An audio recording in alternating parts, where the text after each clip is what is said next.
What's good, everybody? It's DSA above the rim, man. It's Free Smoke Saturday as usual. Y'all already know what it is. I hope you guys are having a good Saturday, man. We about to start the exciting show for you guys, man. So we got a couple special guests today and a couple announcements, but we gonna introduce all the panel. First, I got my man PD Sports in the building. What's good, man? Not much. Thanks for having me on today. Thanks for letting me come on today. Let's have a good show. All right, man. I got my man Bravo in the building. What's up, man? What's going on, everyone? Looking forward for a nice Saturday. All right, man. I got my main man Detroit Drew in the building. What's good, man? Hey, kudos to you, Jim, for getting people on the LaMelo Ball to Detroit bandwagon. But on a serious note, prayers up to Nomas's mom. She's going back to the hospital. So if you can keep Noma and his family in your thoughts and prayers, that'd be awesome. Most definitely. That's what's important. All prayers to Nomas, man. He always supports us, so we support him. And I got my main man Pistons Talk in the building. New DSA member with the basketball who's gonna be on above the rim with us, man. It's good to have you with us, man. What's up? Not much. Just excited to talk some basketball with you guys. All right. Shout out to everybody in the chat. Make sure you guys like the video on your way in, and we just gonna get it going, man. All right. I see we got another person coming in. All right, man. CA3 Sports Talk. What's good, man? Glad you can join us, man. What's good, y'all? What's good, man? All right, man. So we got James Willis in the building. What's good? We got TGM Games in the building. Was good. We got One Prime Nation in the building. Matt McLeod. Hey, Matt, I guess you finally caught us on the time. Was good. If you guys haven't subscribed to our channels, make sure you subscribe. The names are in the description below. But we gonna start it off, man. So it's been a lot of things going on with the Pistons, but it's one thing that we need to nip in the bud right now so we can move this on.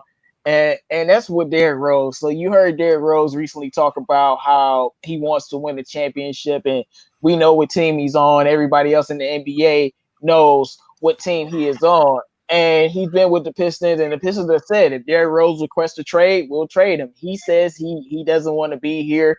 You know, he's recently was talking about how he loves it here, and he loves the organization, and he loves the people and the culture. He likes it here, but you want to win. So maybe he means he wants to win here, or maybe he's trying to say, I'm tired of being traded. Maybe y'all should just hold on to me, let me win a championship with you guys and we can build something. Because I think our team is in a very unique situation right now. But my question to all you guys is, do you really think Derrick Rose wants to be traded? Because he says he wants to win a championship. And the clock's ticking on Derrick Rose, and it's something that we definitely need to talk about. We're going to start with you, Bravo.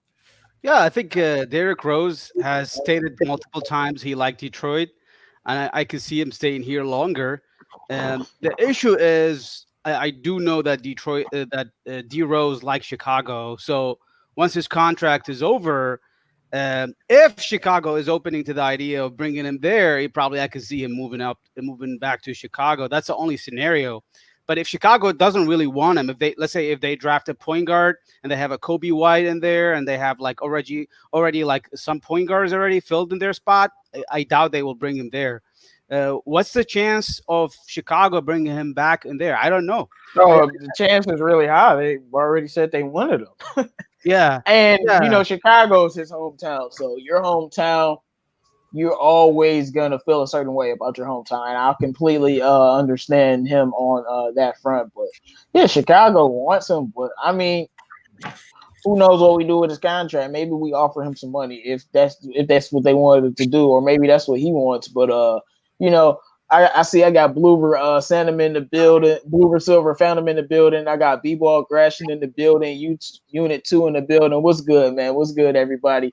But CA3, man, we gonna go to you, man. Do you think D Rose really wants to be traded so he can win that championship? I don't think he wants to get traded. I mean, I think what he wants to do, he wants the Pistons to build something and hopefully win the championship. I don't think he wants to be traded again. I think, like you said, I think he's tired of being traded. And I think D Rose is one of those guys. He's a very loyal guy. He doesn't like being passed around teams and stuff. So I don't think he really wants to be traded. I mean, of course, every NBA player wants to win a championship, but that doesn't necessarily mean they want to be. They always want to be traded to the best team to win their championship. They usually want to win a championship with the team that they are with and that they've been traded to. So, yeah, I don't think that necessarily means that D Rose wants to be traded. I just think he's just like every other NBA player who wants to win a championship. I understand, and I see Micah's Gaming Takeover and Yu-Gi-Oh! Rex in the building. What's good, y'all? He said if I was Derek, I would go to the Pacers or Bucks. Yeah, the Bucks could use him. He better than Eric Bledsoe. I'm sorry, like right now. So he just got COVID too.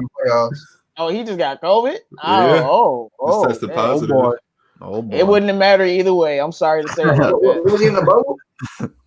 It wouldn't have mattered either way. I don't know. I just saw a report from I think it was Sham said he tested positive for corona. He looked like he's terrible in the playoffs anyway. Look. I didn't expect him to be good in the playoffs, but prayers up to Bledsoe. I hope you recover strongly, my brother. But make sure you guys like the video if you haven't already. But Drew, what do you think about this whole Derrick Rose, him talking about wanting to be in his championship? Do you think he really wants to leave here and be traded?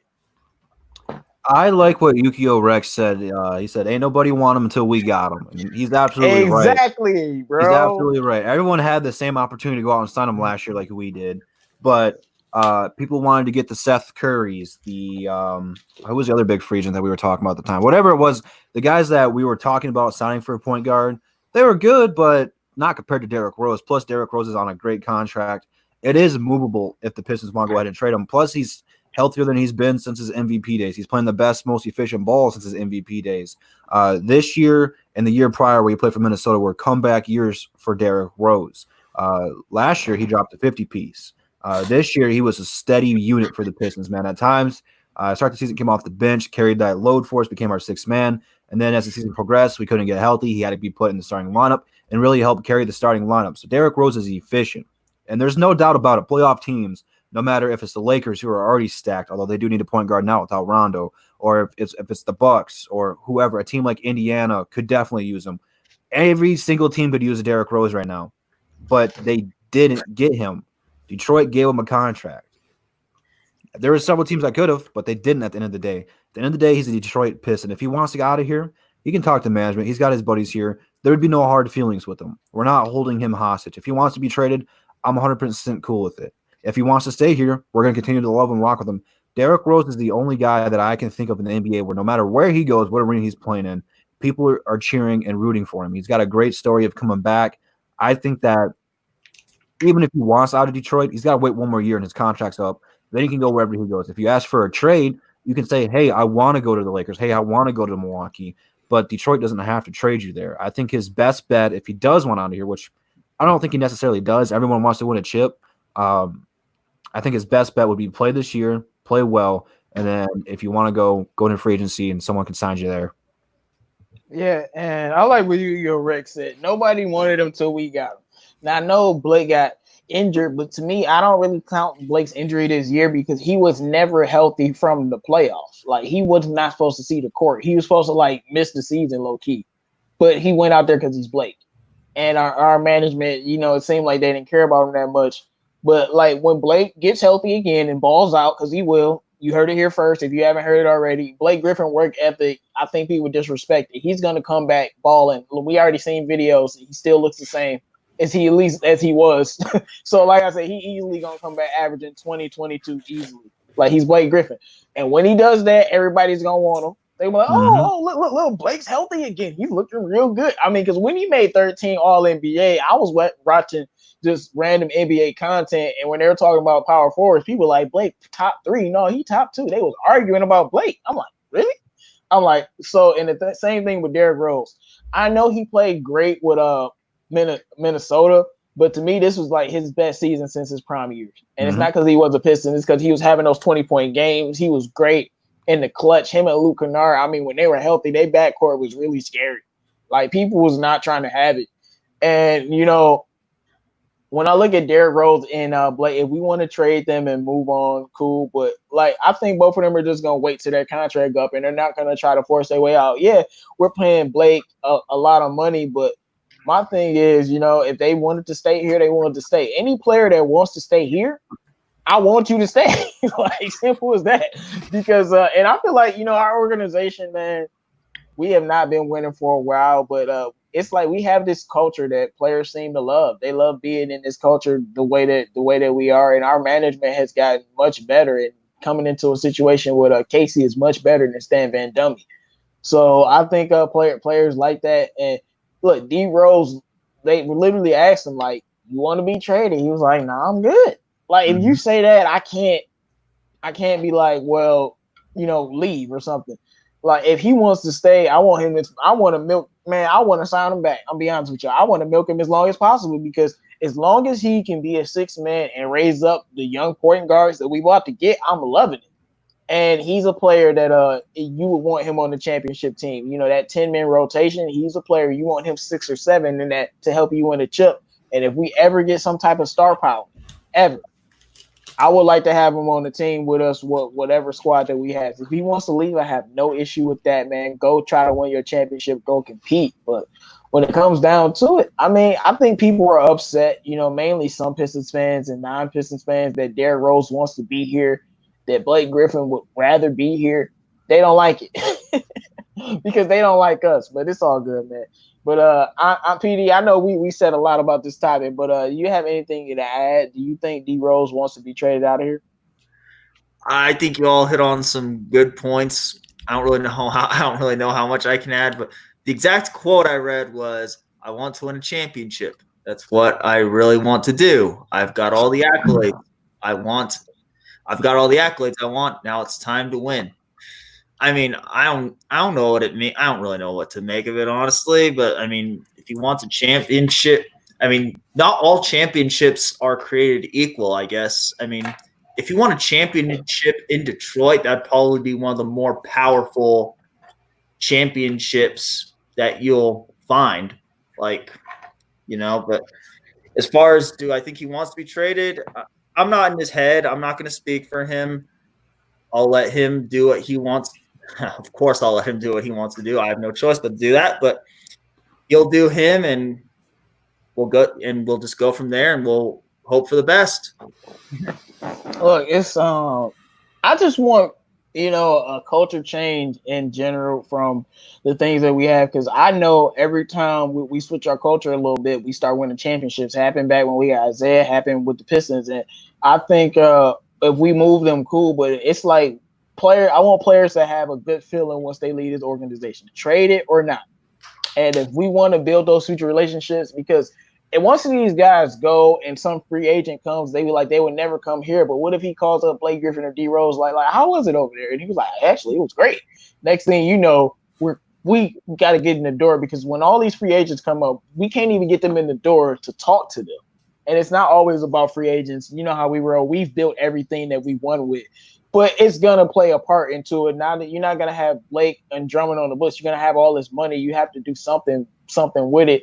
And I just want them to continue to leave a good impression on the Pistons. And I don't want to leave a bad taste in their mouths and then they bad mouthing us or something like that. So, and I think the Pistons are handling this the right way. These players are powerful. It's not like the NFL. They're powerful. If Blake and D Rose don't want to be here, all they got to be like is like, don't want to be here. That's all they got to say. I don't want to be here. Get me out of here. They'll trade you like that. It happens all the time.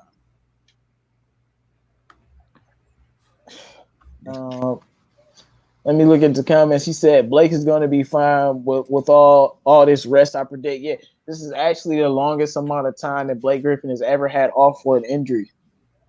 And like my thing is I've already seen him. Like, and this was like a month or two ago. So I've already seen him. So I know he's going to be all right. I'm not really worried about like his play. I know he's going to, like I said, 2022, and he's going to be giving you 7 or 8 rebounds and 5 assists again. That's what he's going to do. That's a guy that's focused. And I think that can help us win some games. I think D Rose, at the end of the day, he want to compete though. Y'all got any more comments on that? I'm good. Yeah, I'm good. Yeah, that was a quote from last year, you guys. No, but they were talking about it now though. It got how ESPN is. I did a whole video on it. Like I dug it up because I was like, that can't be new. It was all the way from September of last year. Yeah, but see, they're trying to prop that up, so we. Oh, I know. You They don't already have any know. content right now to push out. They got that Corona content, and they're trying to get clicks on their websites. No, Like, but come on, see, man. that's why But see, it became a big deal because D Rose Yeah. had to come out and re-say, "No, I love being here," I know. because like Drew, just did a video on it. Like he had to come and say that because like Yeah. he like, oh, now they trying to rehash this drama. I'm not for it. And guys, I want to ask y'all a question that don't have nothing to do with the topics. Why does he want to stay here? I'm being honest. Like, why would you not want to leave? I don't know. What y'all think's going on? Is it just because it's close to home, or I don't know? He's comfortable here. He's got his buddies in the front office that brought him in here. His teammates are good. He's really embracing this role. He realizes he's not MVP Derrick Rose anymore. He realizes he's not going to be the building piece, and I think he's really accepting his role. And if I was him, I'd be looking forward to this next year because the Pistons hopefully can get this top 4 pick, and hopefully it is a player like LaMelo, Killian Hayes, whatever it is, a young point guard that he can mentor and really help groom that person. So that way, when that person gets better in the year, let's just say hypothetically here, whoever it is we draft, they become an MVP, they win a championship, they're a Hall of Fame player, and his Hall of Fame speech, he's gonna be like, yeah, my rookie year, D Rose was here. He was able to take me underneath his wing. That's a lot of meaning for stuff. He's gonna take that big brother kind of step in his relationship, and I think he likes playing with people like Luke Kennard and Sviv that can just shoot the lights out. So that way, when he penetrates and makes the defense collapse, he kicks it out to him. And he knows like 4 times out of 8 they're gonna hit the 3-pointer. So I think he's comfortable here. I think he's tired of bouncing from team to team. You can go back in time when he got traded from Chicago. He was heartbroken, bro. Like he was in tears, crying and stuff. It's tough. I don't think he wants to be traded. I think he wants to find a home and stay there. It's all about being comfortable, Well, so how many different teams has he been on since? Oh man, That's all the Yeah. Midwest, basically all the Midwest except Indiana. I'm not. No, I thought I would say I know he played for the Knicks and the Timberwolves and one other team. he The plays for the Jazz, Cavs. but they waived them like in 12 Yeah, hours. I don't count the Cavs. I'm sorry. I know he technically did play, but he didn't play for the Cavs. Cleveland- I don't count that. Cleveland Then he was drops 50 on their head the next year. He played for the Cavs. He played for the Cavs, the Knicks. Yeah, Yeah, so he hasn't played on that many teams. It's really been 2 teams, the Knicks and Minnesota. And I he played mean, for like, the I don't Cavs. I don't count the Cavs, bro. he played I with don't LeBron. count that, bro. I do not count that, bro. He played with LeBron for 2 weeks and then he was gone. Then you got the LeBron fans wanting him back in LA. Right. I'm like, y'all the same one that was trashing D Rose when they was there. I was like, man, you know how LeBron fans are though. They some crazy people, but it is what it is. But we gonna move on to the next topic. Let's not bury the lead, man. We y'all see it in the title, man. My main man SEKOU is going crazy.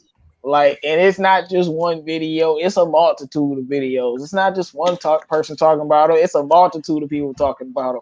And this dude is looking like a straight up dog, straight up beast. And I already saw it when he, did Tristan Thompson like that. And then the way he looked at him was like, you worthless to me. Like, and then you got people saying, and the Tristan Thompson career got ended that night. And let's see if we hear anything from him since that day. Like I said, I ain't heard nothing from Yusef Nurkic since. So, hey, let's see what happens to Tristan Thompson because he might have got his career ended by SEKOU. But my thing is he's been developing this game and he's been out there just being mean and tough and physical. And my question to you guys is SEKOU changing right before our eyes? Is he becoming that dog with that fire and that passion? You already saw the last video I did where we went over the faces he made when he was cooking my man's, like after giving them the crossover. So it don't even matter. But this is my question, man. We're gonna start off with you, Drew. SEKOU, first off, to your Tristan Thompson point, I think he did because after he dunked on him, he baptized him in the holy water. He stayed away from the Kardashian girls. He stopped cheating on them. He started going to church and going to school and turned his life around. Like he has changed that dude's whole life. But I am loving every single second of these one-on-one drills, these pickup games where he is just schooling these guys. These guys don't stand a chance against him, and he knows it.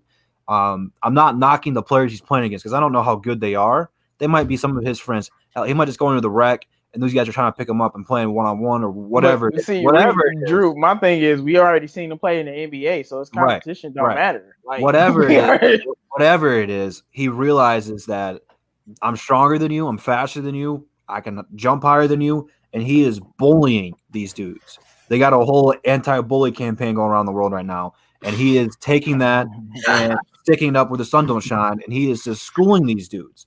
This was probably one of his things he needed to work on this offseason, was just the mental aspect of being a competitor, of not taking it easy. Don't settle. Go to the rim. Put somebody on a poster. He almost broke that dude's arm. I will not be surprised if that dude had a hairline fracture in his arm, bro. Like, I want SEKOU to continue to do this. I'm loving the best part about those is he's talking trash to him after he's doing it. He's talking before, he's doing the move, scoring on him, and then backing up with trash talk afterwards. Like, I want to see him do this in the NBA, man. Like, this is, I'm better than you. You can't stop me. Go ahead and try. I'm going to make you look silly. Absolutely love it, man. I can't wait to see this kid get better and better every year. And I want to make this evident. It's not just like I'm overhyping one thing. It's been a collection, because it's not just the highlights with the basketball. It's the highlights of him working out. It's the highlights of him running around. And one thing we know about SEKOU is, even we've heard from the G Leaguers, he's extremely talented, and no one's ever questioned his work ethic. I mean, if a guy starts playing basketball at 13 years old and he's in the NBA 5 years later, I don't think I can question your work ethic, because like apparently you're a special guy.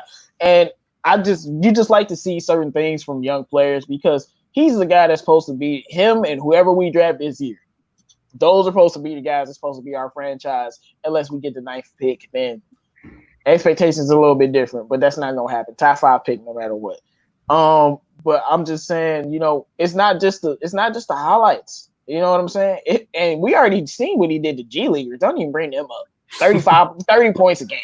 Like, don't even bring them up. But like I said, in the NBA, we done seen him murder Tristan Thompson. We done seen him ball out against Boston. We done seen him against LeBron James and Kawhi Leonard. We done seen it. So we just need to see more, and we need to know you're getting better and you're building. And that's why I think this is something to shine a light on, because we've seen him in the NBA. And now we know that he's not satisfied. Like I said it before, you would have thought Pistons fans as a whole have been trashing SEKOU. Like, he's garbage. Oh, he sucks. He's the worst ever. The way he's playing as if we disrespected him at every turn. I'm like, are you listening to nothing but negativity? Because where did this fire and passion to be great come from? I don't know where it came from, but it's something that I'm starting to see. Pride Time be in the building. What's good, my brother? But Pistons talk, man. What do you think about SEKOU? Is he changing right before our eyes? Is he becoming a dog?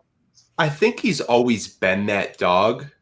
Like, just in the locker room. I don't know if you guys saw it. I think it was last summer. He was talking shit to Michael Beasley when France won a national cup. Mm-hmm. Beasley flipped him off. I think he's always been an asshole, but he's our asshole, right? Yep. Like, he's just been so, I don't know, like Casey kind of didn't really let him like just go out there and play. But I think people this year, I think he's going to start to earn his trust. But I did see one comment on that video on my Instagram, and it really caught my attention. It says, I want to see him do that against Giannis, Kawhi, LeBron. That's the kind of expectations fans have for him. And I think he can hit that limit. And to me, he's going to be a franchise player in the next 3 years. Absolutely. CA3, man, what about you? Hold on. I thought you were gone. He's gonna be a franchise player in 3 years. I mean, hey, expectations are high.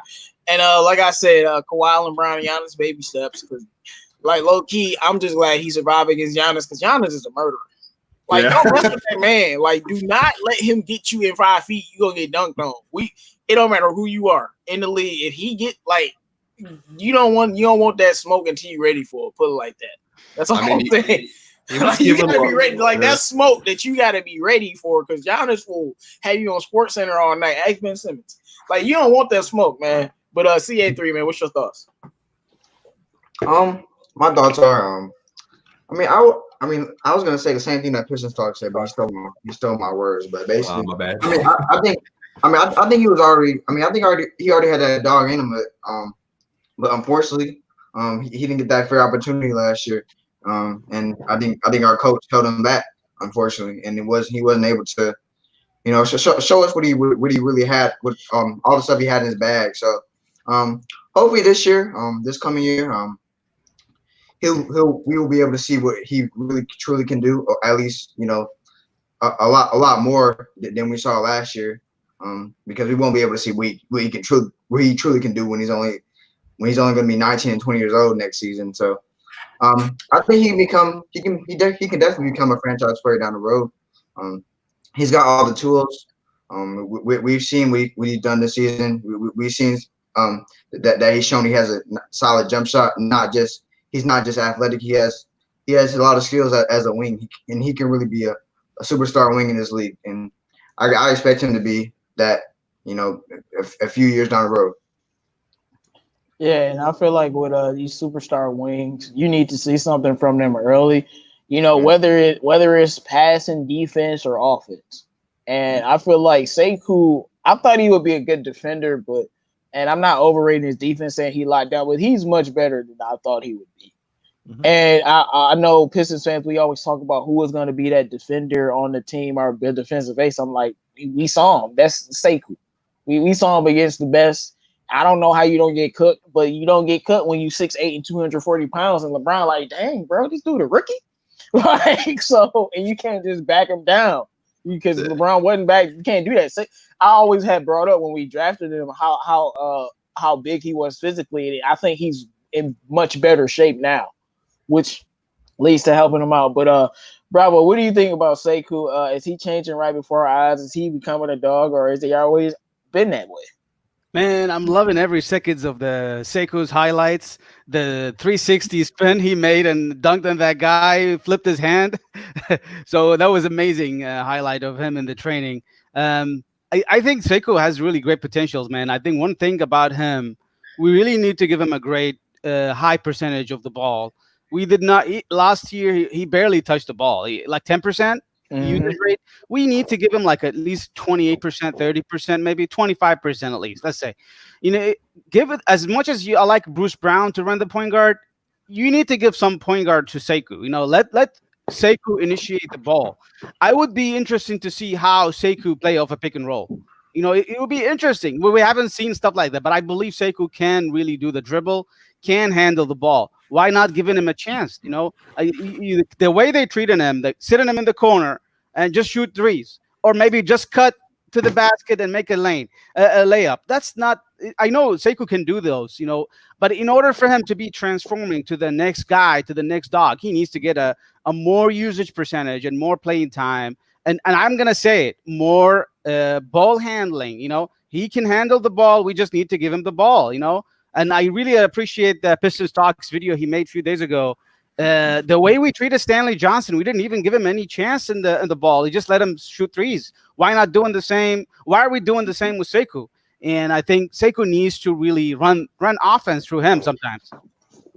Yeah, and I mean, we brought this up religiously, how his G League coach uses him the right way. And it's so funny, and people say, well, you go through slumps and you go through ups and downs, but when SEKOU was playing really well, we were using him right. And I don't want to say we were just using him wrong, and that's why he started playing worse, but that's what it looked like. Like, if the shoe fits. You know what I'm saying? And, of course, he did have some problems of his own, some confidence issues of his own, but that's because when you make a mistake, you're on the bench, sitting for a quarter. Now your knees cold, and you need to warm him up and start jogging or something. But I think, baby steps, this is a guy that we have to develop, and we have to give him a chance to develop. But SEKOU, he's already shown he can dribble the ball. And we've already heard from two of his teammates how good he can play all five positions. I don't know about center, but we've seen him guard all four at least. So we know he can, guard and he can dribble. He definitely needs to initiate the offense. We don't want him to be the complete point guard, but every team, whether you're a point guard or not, your best wing player always initiates the offense. We know Utah has Donovan Mitchell, but by Donovan initiates the offense, Kawhi isn't a point at all. He initiated the offense at times. Even when KD was in Golden State, at times he initiated the offense. We know what Giannis does. We know guys like Giannis and LeBron are just different, but those guys are going to initiate the offense because they're the players with the ball in their hands. So even when Paul George is out there with the Clippers and Kawhi's not out there, he's not a point guard, but he's dribbling and initiating with whether he want to score or he want to give it to the point guard to run the offense or whatever. We just need to give him a chance to make those decisions. And I need to see him in transition way more. Like, he's way too good to not be like Blake Griffin in transition. We know he's not as athletic as Blake because Blake was a freak of nature. But in transition, we have a hard time getting in transition, though. They got to get a fast backup point guard then. Man, this is why you need Lonzo. Yeah. And since you can't get Lonzo, that's why you need LaMelo. That's why you need hey, you see Zion in transition, don't you? And before it was Zion, it was Kuzma in transition looking like a star. Kuzma lost Lonzo, now he's a scrub. Because he don't got Lonzo. But that's why you need LaMelo. Right, though. In transition, though, LaMelo is gonna kill these people in transition. Dishing it to SEKOU, dishing it to Blake, dishing it to Luke Kennard or Christian on the wing and Christian Wood.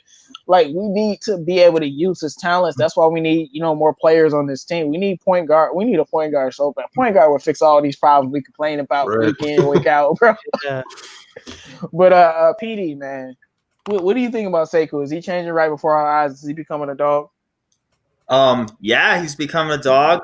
I'm gonna be a little bit of a downer on this a little bit. Yes, I do believe he's becoming a dog, but I mean, I don't like to get overly hyped from a couple of his practices. I don't like to get hyped over practices from players because they don't always tell that they don't mean that much. I mean, it's cool.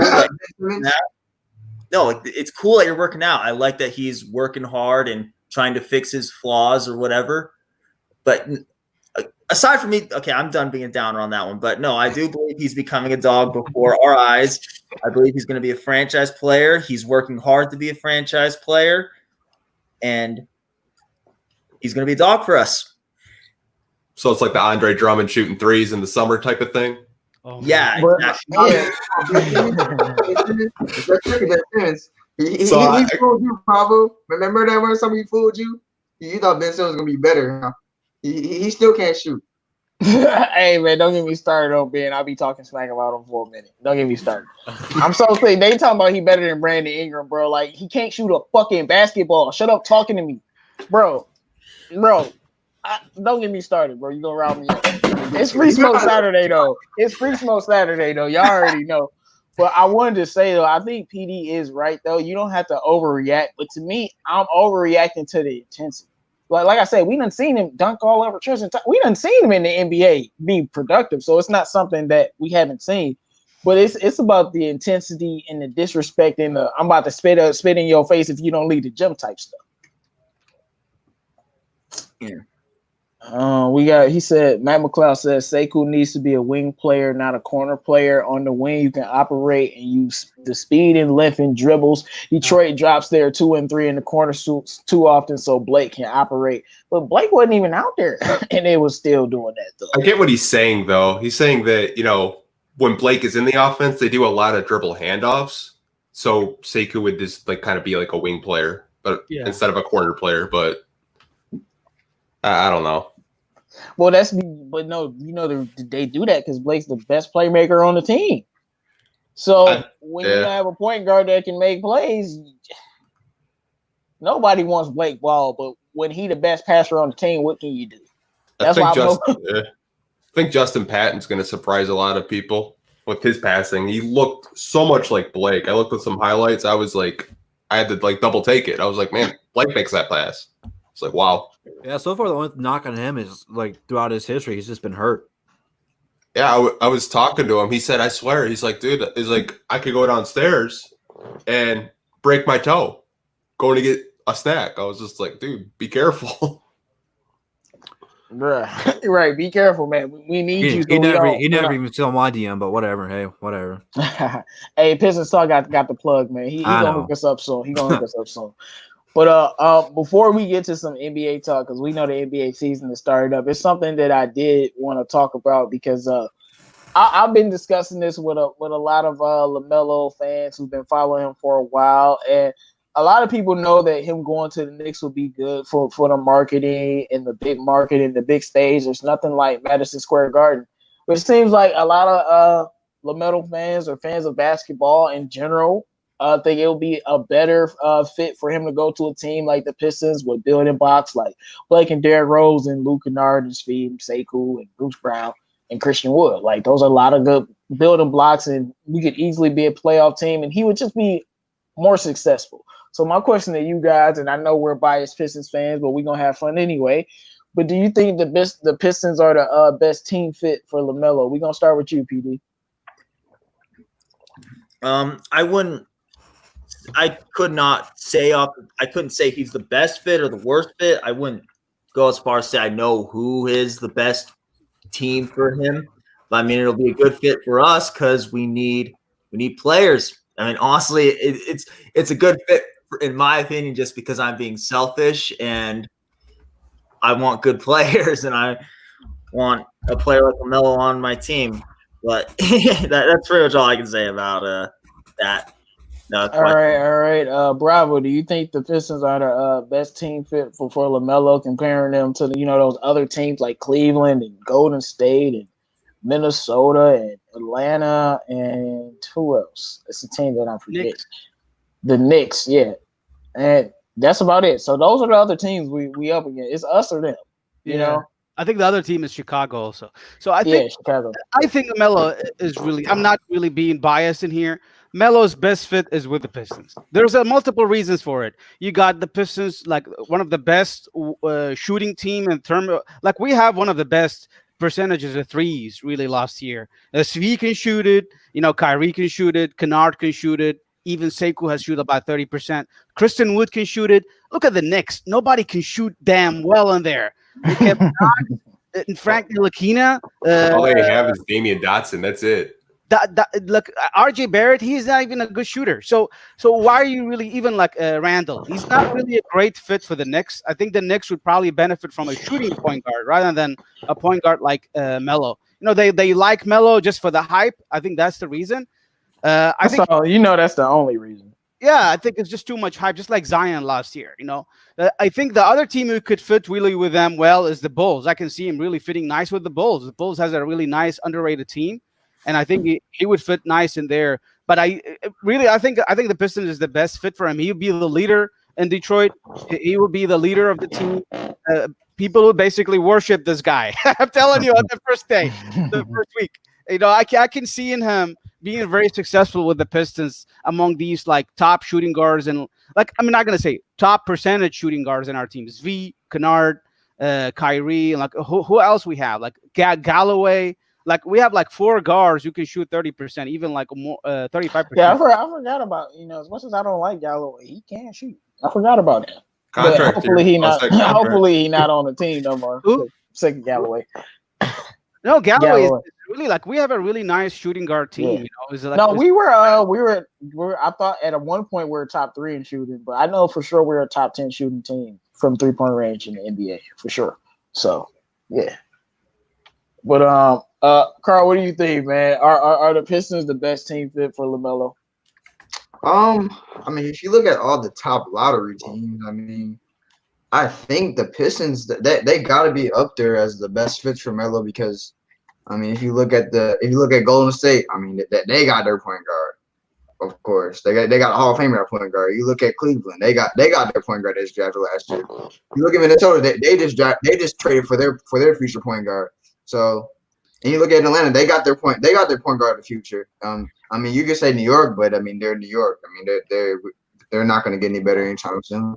And then I mean I think Chicago would be a good fit. I mean, but besides Chicago and really us, I mean I don't think anybody would really use them like us. So I think the Pistons definitely are the best fit for Melo.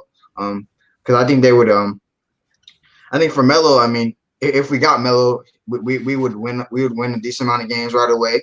And he would also have a crucial role. He would also have a really major role on our team day one. So I think he's a really great fit for the Pistons, and especially since we really need a point guard. So yeah, I think I would say people want to bring up the Bulls, but I'm gonna be honest. If he's not coming to the Pistons, he should go to Golden State because that I know they got Steph and Clay, and he won't see no playing time. But so what? Eventually they'll get old. And he'll be there. You know what I'm saying? And he also can the Bulls. replace Draymond's play. But no, the Bulls. That's why I'm gonna bring up the Bulls. They don't got no coach. Like none of these other teams really have coaches that are better than Dwayne Casey. Is LeVar like, Ball it's time, low. bro. It's low. Man, stop it. As low as I am Bulls. on Dwayne Casey, the Knicks don't have a coach right now. Minnesota's coach, okay. The Bulls coach, what, Boylan? Oh no. Like, come on, like, so when you're looking at that from that perspective, the coach and the talent around him, then I definitely think the Pistons would have to be number one. But after that, I would say Golden State, just because none of us have a doubt in our mind that Golden State would get Melo right. Whatever, he'd probably be the best player he could be playing for that organization besides us. We know that, so that will be good for him. But these other organizations, it's gonna be a long road. It's gonna be have to build, and the pressure that will be on him playing for the Knicks would just be a different level of pressure. And if he doesn't come out when he doesn't come out scoring the most points and stuff, because I don't think he will. I think there are better scorers in this draft. But when he doesn't come out being that, you know how people start. But with the Pistons, it'd be a little bit different.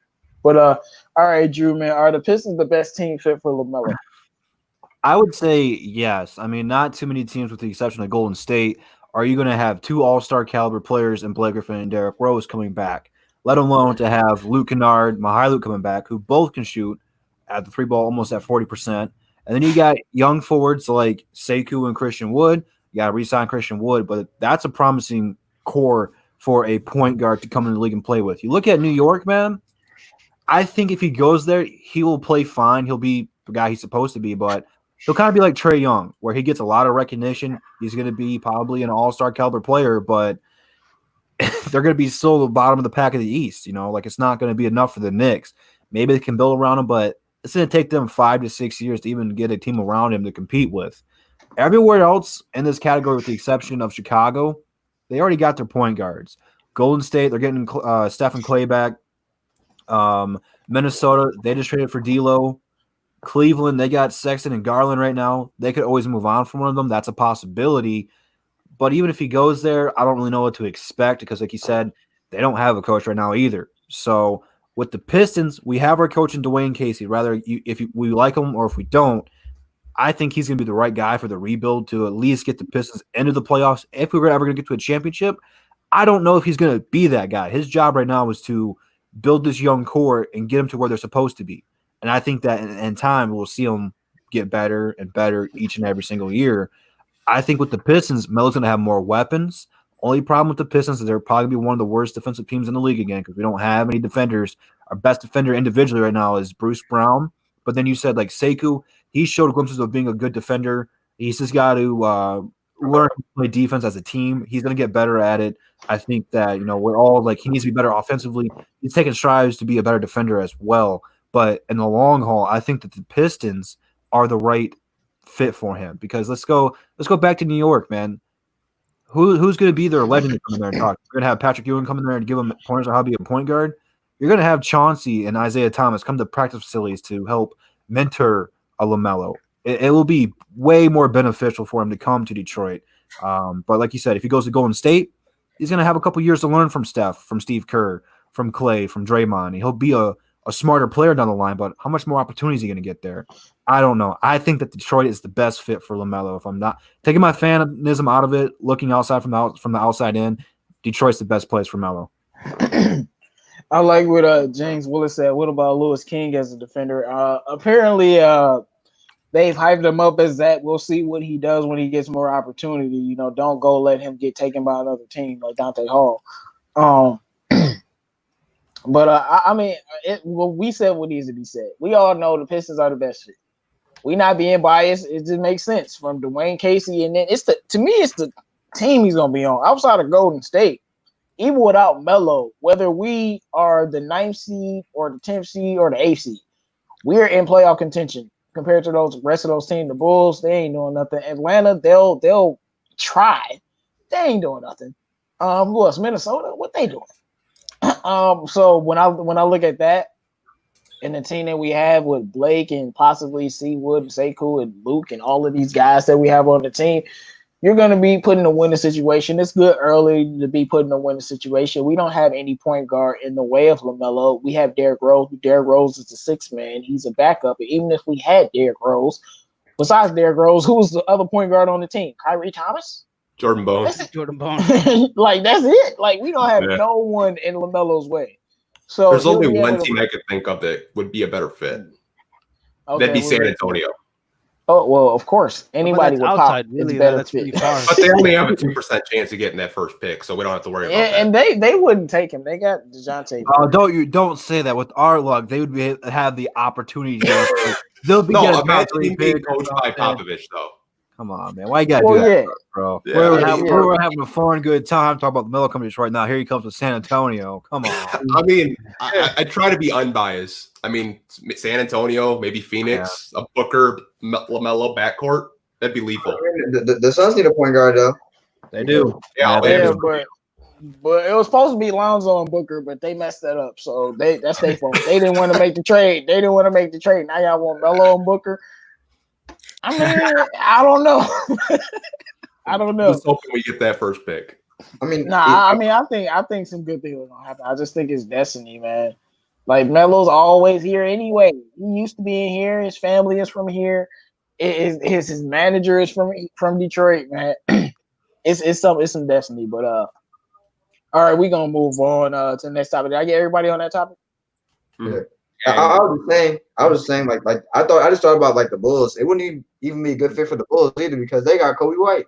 So Yeah, I was about to say they do have a point guard that I like. So it is what it is. But all right, so now we got the NBA going on and the bubble. So my question to all of you guys is how good do you think the basketball will be in the bubble? We're gonna start with you, PD. I think it's going to be good basketball. I don't see why it wouldn't be good basketball. I think it's going to be some of the best basketball that we've ever seen. I mean, part of it might be because we've been waiting so long to get basketball back. But at the same time, I think that will also be why it's going to be some of the best basketball. I think it's going to be a really fun time this year in the bubble. Well, at least for us. I don't know if I've already seen that some of the players aren't having too much fun. There's players that are complaining about the food or whatever. I think one player went to get DoorDash or something like that. I can't remember the exact. Oh yeah. Some role player I never heard of. No, but I mean, it might not be the funnest for the players, but for me as a spectator, it's going to be a hell of a time. I think it's going to be the most fun I've ever had watching this sport, honestly. Okay, wow. I like that energy from PD. And obviously, no matter how good the basketball is, the fact that we've had a drought like it's been an entire offseason, because people always be like, nobody cares about the regular season. Oh, we all care. That first week of the regular season, everybody is all in.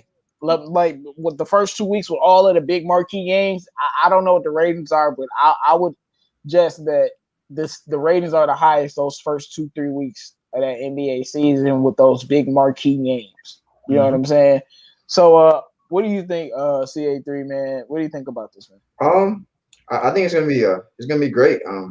I mean, it just depends on. Hopefully, no major players test positive or anything. But I mean, if everybody's there and healthy and ready, I think it's gonna be great. It's gonna be a great thing because, especially the playoffs, because you're really gonna get some great series because there's no home court advantage. So really the best team wins. There's no other factors that factor into it. I mean, especially unless health is involved, but the fans and the home court won't factor into it. And then, you also gotta factor in like some of the playing games are going to be crucial too. Like you look in the Western Conference, I think you could easily have a Pelicans Grizzlies playing. I think that could be entertaining. And so this is really going to be entertaining, and I expect to see some of the most entertaining basketball I've ever seen. Just like PD said, because there's really no excuses because all the players are rested up, and everyone's going to be ready to go. So it's going to be really fun. Well, if you're a basketball fan like I am, you watch all the NBA players play it. Rico Hines or their own personal runs. And they be going hard. In them summer runs on the gym where it's not that many people around and they be playing real defense. They they be hand checking with all that. They playing real defense and they be going hard. Of course, there's no hand checking. Why don't y'all just bring it all back? It'd be so great. You're like, you know what? We just gonna allow hand checking just for this time because we want stuff to be raw. But of course, they would do that. NBA is not innovative like that. But I think that would help. But Pistons talk. What do you think about the basketball in the bubble? What quality of basketball do you think we're going to see? I think you're going to see more of a raw, authentic style because there's not going to be fans. I mean, maybe a commentator or two. You'll probably hear a lot of players talking shit to each other, honestly. and I think I hope so. I hope they don't cut that out. They were talking about cutting that out. I'd be really disappointed if they did that.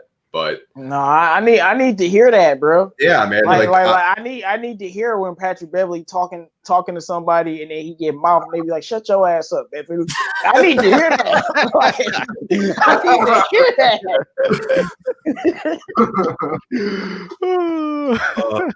But I think we are going to see ESPN started something called the TBT tournament. I don't know if you guys have been watching that. It's just some basketball. What is it? But the TBT tournament. It's just some basketball with college alums or whatever. But the ratings have been really good for that. So they kind of beat the NBA to the bubble stuff. But I think the NBA ratings will be even better than the TBT. Definitely. Yeah, the NBA, usually they don't have I would say they don't have that much competition during the regular season besides when the NFL is going on. But the NBA, with everything that's been going on, they can monopolize a market that maybe they wouldn't have in the same entire way. And that'd be good because I think the ratings are going to be skyrocketing. I think the basketball is going to be some of the best basketball we've seen, just like PD. The basketball is going to be great because you got to remember there are different types of players. There's like your regular players, you went to AAU, or there's players that's extremely gifted, or there's the hard workers. And, you got the scorers, passers, defenders, wing players, all types of players. But there's a group of players of scorers. I classify them as ballers. They just get buckets, and that's what they do. Guys like B.I., guys like Kyrie Irving, guys like James Harden, Lou Williams, guys who are just ballers. They score. Those guys are going to be a problem in this league because that's what they do. That's what they're best at. They're best at just going out. They're just going out there and balling and scoring. Of course, they're going to be running sets and defense matters. But I think in this kind of league, it's going to be more. I think it's going to be more of a street ball mixed in with obviously NBA sets. They're going to play team ball. We know that, but without them fans, it's going to change. And those true scorers, that's what they believe. You're going to see them come out and give us some great basketball. I really think so. But Drew, man, what do you think about this, man? I think it's going to be some of the most competitive basketball we have seen in a long time because teams like the Lakers or Milwaukee, who are the two best teams in the league, are going to want to sweep your boat and get home to go to their family because week one of the bubble, someone already tried to call someone to get a booty call. So they're already trying to go out and have fun and get out of there. A lot of people don't want to be there. So the faster they can beat teams get out of there, the harder they're going to have to play and compete. Because at the same time, teams like Dallas or Boston, who maybe going into those playoffs normally weren't going to be a title contender, are now dark horses that could surprise somebody, that could shake up the league and take one of these top teams out round number one because they have all had the same amount of time off. They've had a mini off season in between this where they can still work out in the game. So people like Luka or Kristaps, who already having a great years that needed to work on their games to still get better, had 4 months to work on the flaws in the game to get better. So they've already had a many options. So players who needed to work on their game, Boston's got a ton of young talent. I expect some of those guys who had a decent year to play better, to re-engage and be more focused. This is going to be crucial if this thing works because we're probably looking at something similar going into next year on how well this bubble works and how the regular season will be played next year. But I think like many of the players have missed playing basketball. It's what they get paid to do. The fans have missed basketball. Like we've said, one of the best parts about the NBA playoffs is the fan base.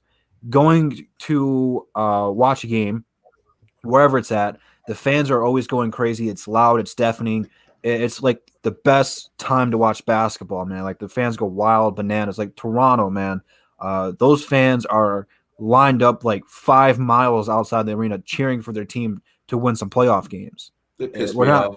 Yeah, dude, trust me. I have gone to a lot of Pistons games where they have played the Raptors, and the whole I think that all of Toronto just comes hate to Raptors Detroit, fans. bro. It's like it's insane. I've never seen anything like it. You But can't tell me people are afraid to go to Detroit, man. We got freaking Canadians going on buses 500 miles to go see the Raptors play the Pistons. dude, it is. I have never seen anything like it because my brother's a Raptors fan. So every time the Raptors come, I usually try to take him, and he blends right in. So everyone always thinks he's Canadian when we go. But it's crazy, man.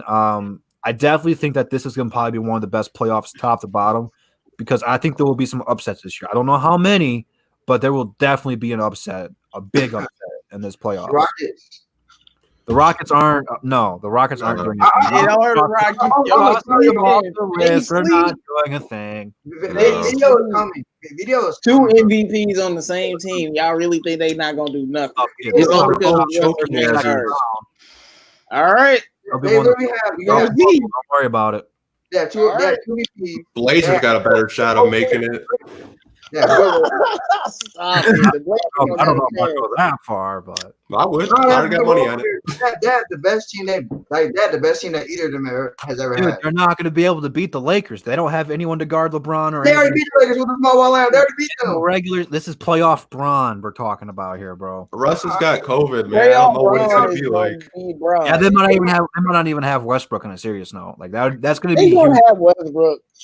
Hey, that's I'm not nothing to doctor. worry I about. don't know how serious the COVID stuff is. So Yeah, I mean, He's I fine, don't man. don't know. They gonna have Westbrook. it doesn't matter. It's not going to help either way. But hey, whatever. Right. Like y'all stay asleep, man. But anybody else need to go on this question? Yeah, I can go here. I'm just gonna say one thing. They are also building the success of the NBA restart on the success of the again. They're looking at the European leagues, and if you look at European leagues, a lot of them they came back. Initially, we saw a lot of blowouts.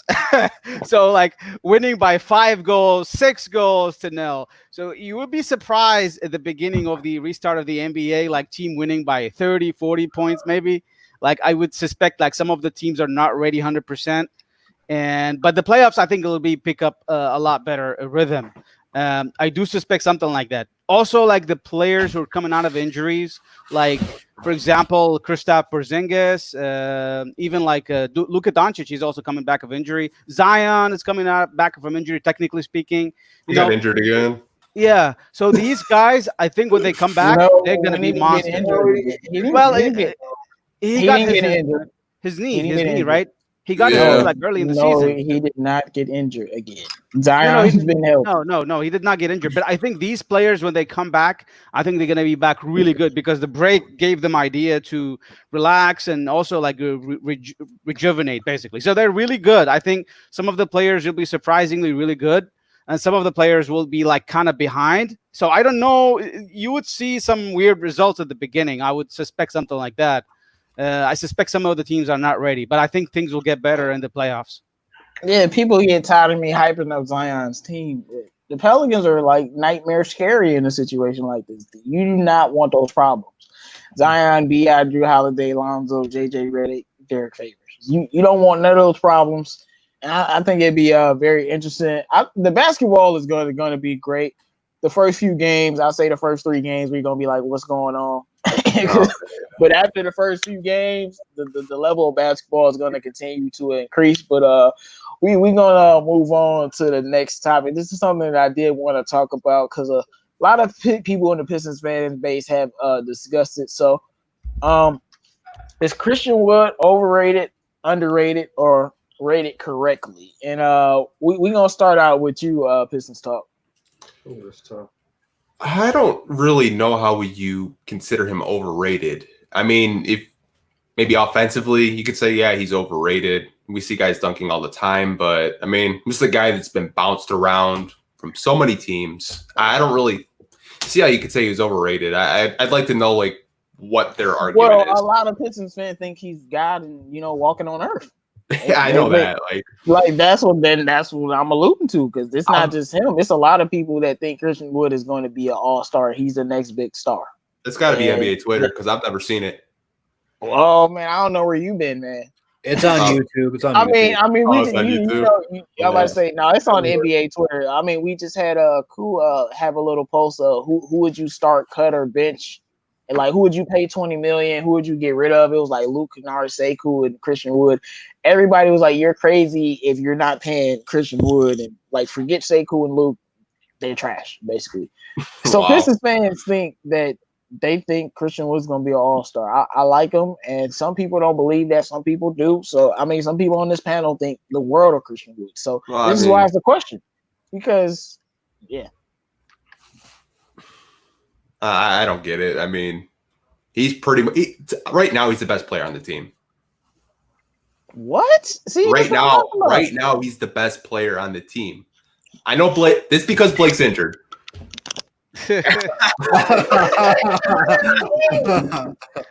D Rose is the better. Hold on. J-Mo's been waiting to do this. This is why we did the cameras. He's been waiting to run off camera, bro. This is what he's been waiting for. So you just made his night. Sweet. He's been dying to do this. I had to go to the bathroom. I don't know. There he goes. There he goes. Back. He just wanted to show off his Go Blue shirt. That's all. He's the best player on the team. Go look at the stats. Christian Wood averaged 13 points this year. Look at his usage rate. Oh, see, this is what I'm talking about. You proved my point. Wow. He's not the best player on the team, bro. He's not better than Blake, and I'm not putting him over Luke either. No, I'm just saying because Blake was injured. He's the best player on the team. I mean, he's not better than Derrick Rose. No. Wow. I mean, you could debate that. Nah, I don't think that's debatable. No. Debate it. Go. That's a hot take. What do you guys got? No, this is why I made this question. This is exactly why. Because I knew somebody was going to be like, yeah, he's Jesus in shoes, you know? I mean, you didn't say that, but that was close. All right, Drew. Jesus wears sandals, not shoes. Hey man, Jesus wore whatever he want to put on his feet. So you know what I mean? But all right, Drew, man, what do you think? Is Christian Wood overrated, underrated, or rated correctly? See, it's tough because I don't think he's overrated. Again, I don't know if I'm gonna say he's the best player on the team. I don't think I'm gonna go that far, but I certainly do think he's up for a pay grade. I think he's right where look, this dude has worked his tail off to get to where he's at right now. He's bounced from team to team, comes to Detroit where we had someone like Andre Drummond on the team. Now, a lot of you guys don't like Andre Drummond in the chat. Some of you guys don't like him here on the panel. That's cool. But Andre was a borderline all-star, league leader in rebounds. For someone like Christian Wood, who up until like the final day of making the team where they did all the rosters cuts, ended up being Joe Johnson because he had a sore Achilles, wasn't a write-in to make the team. Plus, we were talking about who's going to be better, him or Thon Maker. The people were divided there. At the end of the day, for people who said Christian Wood, not me, were right. I was wrong. This dude came in here preseason number 1 and proved to everybody that he belonged on the team. So then through the course of the regular season, with a player like Andre, his minutes got up, and he was able to pick up the slack when Andre got traded. When Andre got traded, he averaged 20 and 10. Now, again, there was no Blake Griffin. There was no Derrick Rose. That's a lot of points out of the lineup, and that's where a lot of his opportunities came in. I don't know how much he's going to dip off at all next year if he comes back and plays, because we're going to have a different team next year. We're going to have a lot more offensive weapons next year. But I think he's right where he needs to be. He's not overrated, and he's not underrated anymore. If anything, I would say he's more towards the underrated than the overrated. Okay, CA3, what do you think about this, man? I'm probably gonna say something controversial, but Say it. It's been a day for controversial sayings. unfortunately, I have to say it. I think ever since we've traded Andre Drummond and Christian Wood has been scoring more points, Pistons fans have been making this guy seem like he's the second coming to Jesus. Yeah. And unfortunately, I have to say this man is overrated at this point, because it's like I just don't understand why. I've never heard of a guy that after having one good second half of a season that he should be paid $20 million. I've never heard this in my life. Like I promise you. I mean, maybe if we're just talking like just about fans around the league, maybe he's rated right, but if I'm talking from a Pistons fan's lens, I think he's overrated because it's just I feel like he's getting a little too much praise.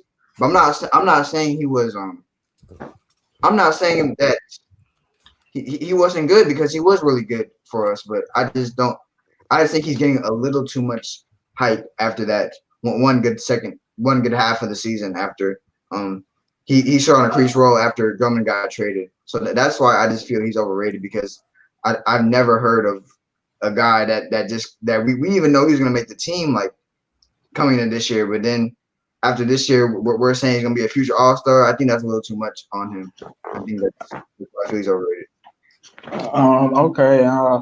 I would say that I think he is a little bit overrated. I'm not gonna pay him $20 million, and I don't think he's gonna be an all-star either. I think he's a Montrezl Harrell type player, like guys who are close to being all-star level, but they're not that all-star level caliber player. And we know how good Montrezl. He give you like 19 and 9. He's good. So I think that's the lines of what Christian Wood is, and more people think he's gonna be perennial all-star, maybe superstar someday type of player, but he is what, 25? Mm-hmm. Yeah. So he has the best 2 more years to improve his game, and he's going to be what he is. And I think he could give you 17, 18, 8 or 9 or 10. Like he could be a very, very productive player, but like I don't know about like an all-star. It would have we would have to be like second, first seed. We had to we would have to be real high for him to be like the reason why fans are saying that is because of the last 14 games, because he averaged 23 and 9. I think that's why fans are hyping him up so much. Yeah, but it just like Drew said, there's no Luke Kennard. He didn't even say Luke. There's no Luke. There's no Blake. There's no Derrick Rose. He's gonna be the number one option. You doing that as a number one option? Great. Like you can't deny those numbers. I'm not one of them people that would deny numbers like that. Some people would and say, well, the sample size of the team was bad. No, he went out there, he was balling. They played Philly. He worked Embiid, and Embiid worked him too. But he worked Embiid, worked Gobert. So he was playing well, but the opportunity allows him to do that. And if he was like the centerpiece to our team, could he do that? Like what Blake was. Like, and you know what I'm saying? Or even back in the day when we had other players. And that's why I think he falls in the line of somebody like close to being an all-star. He might make 1 or 2 all-star teams, but I just think, there's a cap on him. Like if he comes out and averages 23 and 9 again, then okay. I'm not going to say a word. But I do think our team doesn't like scoring, whether people want to believe it or not. But, when Luke Kennard and Blake are back, like they're probably going to be the leading scorers with Derrick Rose. So I don't know what they're going to do with them. I don't know if they're going to play him at a power forward or a center. And that, like you said, Blake was out all year. Yeah, well, see, they're going to have to play him at center because you can't really put him on the bench for Justin Patton or Don Maker. You see what I'm saying? It doesn't work. Like, look what the Rockets doing. That shit don't work, but they have to do it. Like, it works, but what I mean is it's not traditional. So they just have to conform. It has to conform. Like, Christian Wood at center is not a good thing. But PJ Tucker playing center in the NBA. Offensively, so it's not always. That's what I'm saying. It's not always a perfect pot. So you're gonna have to start Christian Wood at center unless you drafting James Wiseman or something, or you find a center diamond in the rough. You're gonna have to start him. I hate him at center. I don't think he's a center at all. But you have to put him there because you can't put Blake there, and you're just gonna have to have him and Blake be 6'10" and try to big man you. Because even though we don't have a 7-footer, you got Seawood, you got Blake and SEKOU. And I went over this before. SEKOU sometimes will be able to guard some of those guys. Not all of them. Yeah. But he can't guard Embiid. I don't want him doing, but he'll be able to guard most like maybe 70% of the centers in the league on switches and stuff. So because he's that good. So it could work. It's not ideal, but on offense, what are you doing? What are you doing with Blake Griffin, Luke Kennard, Derrick Rose, and I feel like the Josh Smith, Greg Monroe, Andre Drummond days. Oh God! No, man. Bro. Seawood is way more. I'm saying, in terms of spacing, that's what it would be like. I mean, they can shoot, bro. They all can shoot. After I saw the Rockets play PJ Tucker at center, I think anything's possible now. Yeah. Yeah, because it was actually working. That's not going to work though. It was actually working. It works. But Worked for It- Houston. It did work. I mean, but Houston has two. They got two Their defense is literally MVPs. the same. It's literally They the got same. two MVPs. It That's is why you got not. two superstars. You can when you got two superstars, you can put PJ Tucker at center. At Okay. least Blake and Christian Wood can contest the big man. They're not going to stop him, and it's No. not going to be good defensively. But at times, they'll be able to contest them and make it a little bit more difficult. It's not going to be great. It's not going to work. My thing is, do you want the new Thon maker? That's what I'm gonna start calling him. You want the new Thon, Thon version 17. That's what I'm gonna start calling him. You want Thon version 17, Cyborg Thon, or you want Justin Patton out there? I think Patton's going to take Hall's spot in the G League. That's my opinion, but Yeah, I'm just saying, like, I don't would know. rather Christian Wood be out there getting cooked on D than Thon be out there, because at least Christian Wood can make that guy work on the other end and get Yeah. tired. We might know? draft Wiseman or get Howard or McGee in free agency. We might not even be talking about this in a couple months. Good. We need Howard or McGee in free agency. I'm all But for it. did everybody answer the last question? Did I miss somebody? About Christian Wood, Yeah. PD. I think everyone hit every point. Well, I guess my question is, are we talking about in terms of NBA fans, or are we talking in terms of Pistons fans? In general, everybody.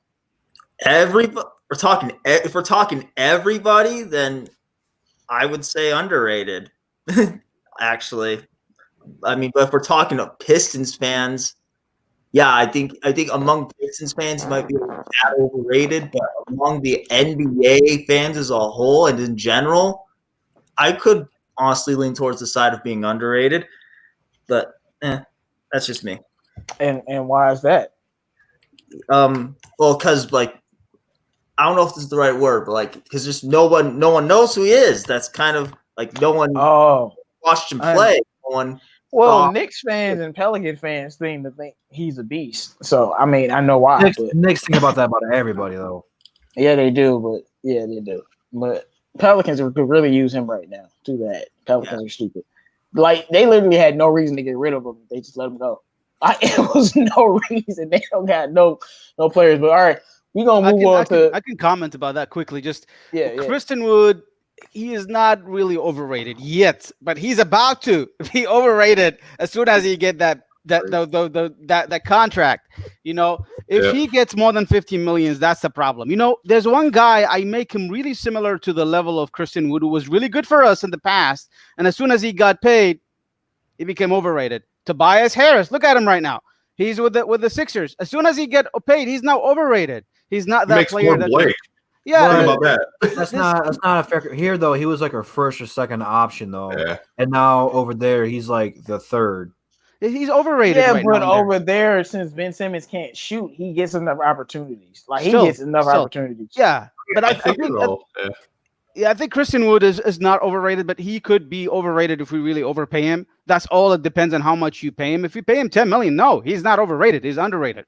If you pay him like 15, 16, 18, 20, that's definitely overrated. Well, we Well, have so running we- bird rights on his contract, though. I would say So- we went over this before though. Like we talked about this before. How much should we pay Christian Wood?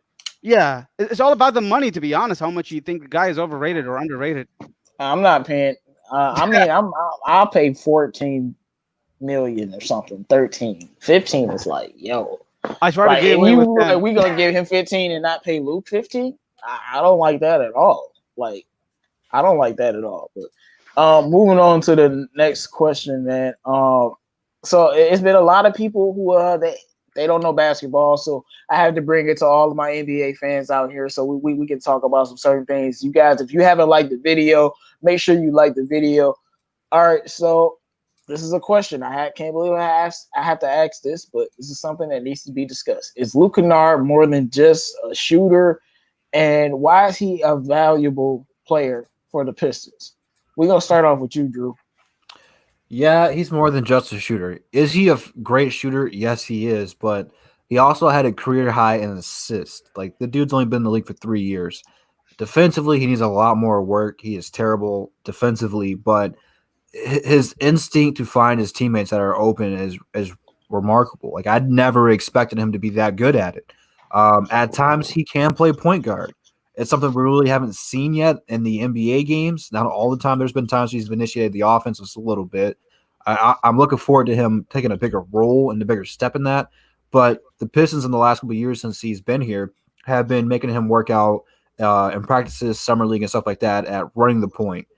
Yeah, he's more than just a shooter, to put it frank. And he's such a huge part to what we're trying to do offensively. Rather, if Blake Griffin's in there or not, we haven't made it work with Blake yet. We're trying to, but coming off the bench to start the year, what was it? The first 2 or 3 games he went off for 30 or something like that. Like him and Derrick Rose were going bananas off the bench. Like it was a nasty 1-2 punch.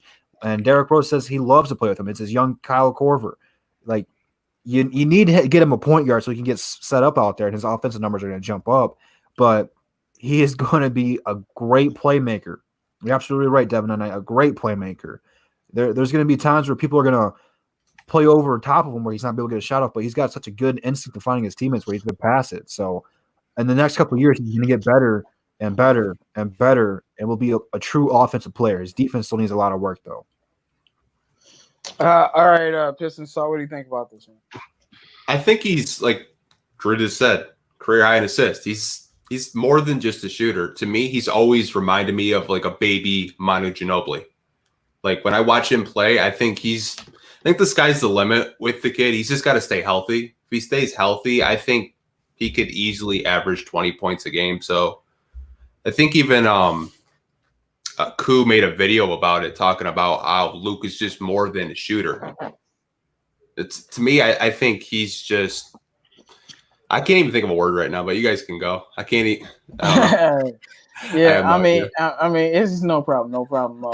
Yeah, it's just people think that he's just a shooter, and I've said this plenty of times about Luke is he don't have a weakness in his offensive game, and that's from top to bottom. He can pass the ball. He can finish with either hand. You want him to give you a hezzy? Oh, you got that.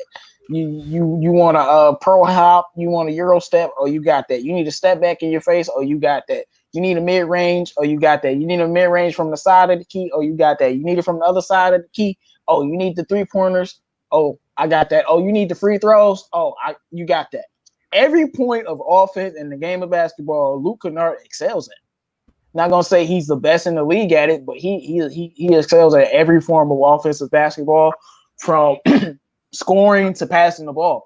Yeah, his defense needs work, but he's a much better defender than he was as a rookie. I wouldn't say he's terrible on D. I would say he's okay. I've seen him improve much more than his rookie year, but I just feel like his value to this team is being a guy like Pistol Talk said, who can score 20 points a night. You know, most of these players that can shoot as good as Luke can't play make at all. You know what I'm saying? And if they do, they're stars, literally. Like all the guys that can shoot really well and still give you 6+ assists a game are either all perennial all-stars or superstars in this league.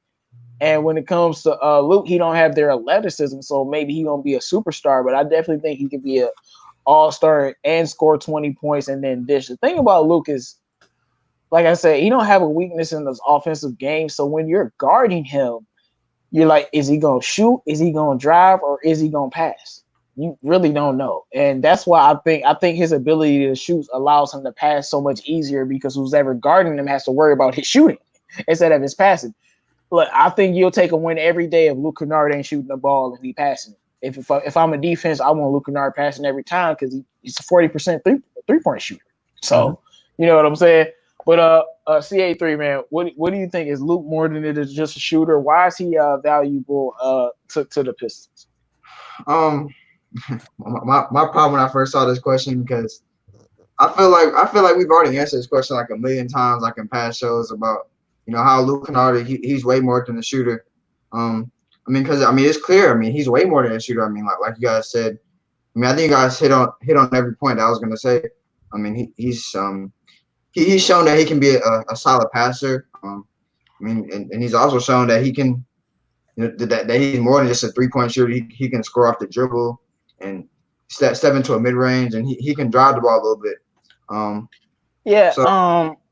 And also he's not like, he's not like a lot of your stereotypical, just pure sharpshooters. I mean, he's also a good shot creator as well. So I mean, he can do a lot more things than just shoot the ball.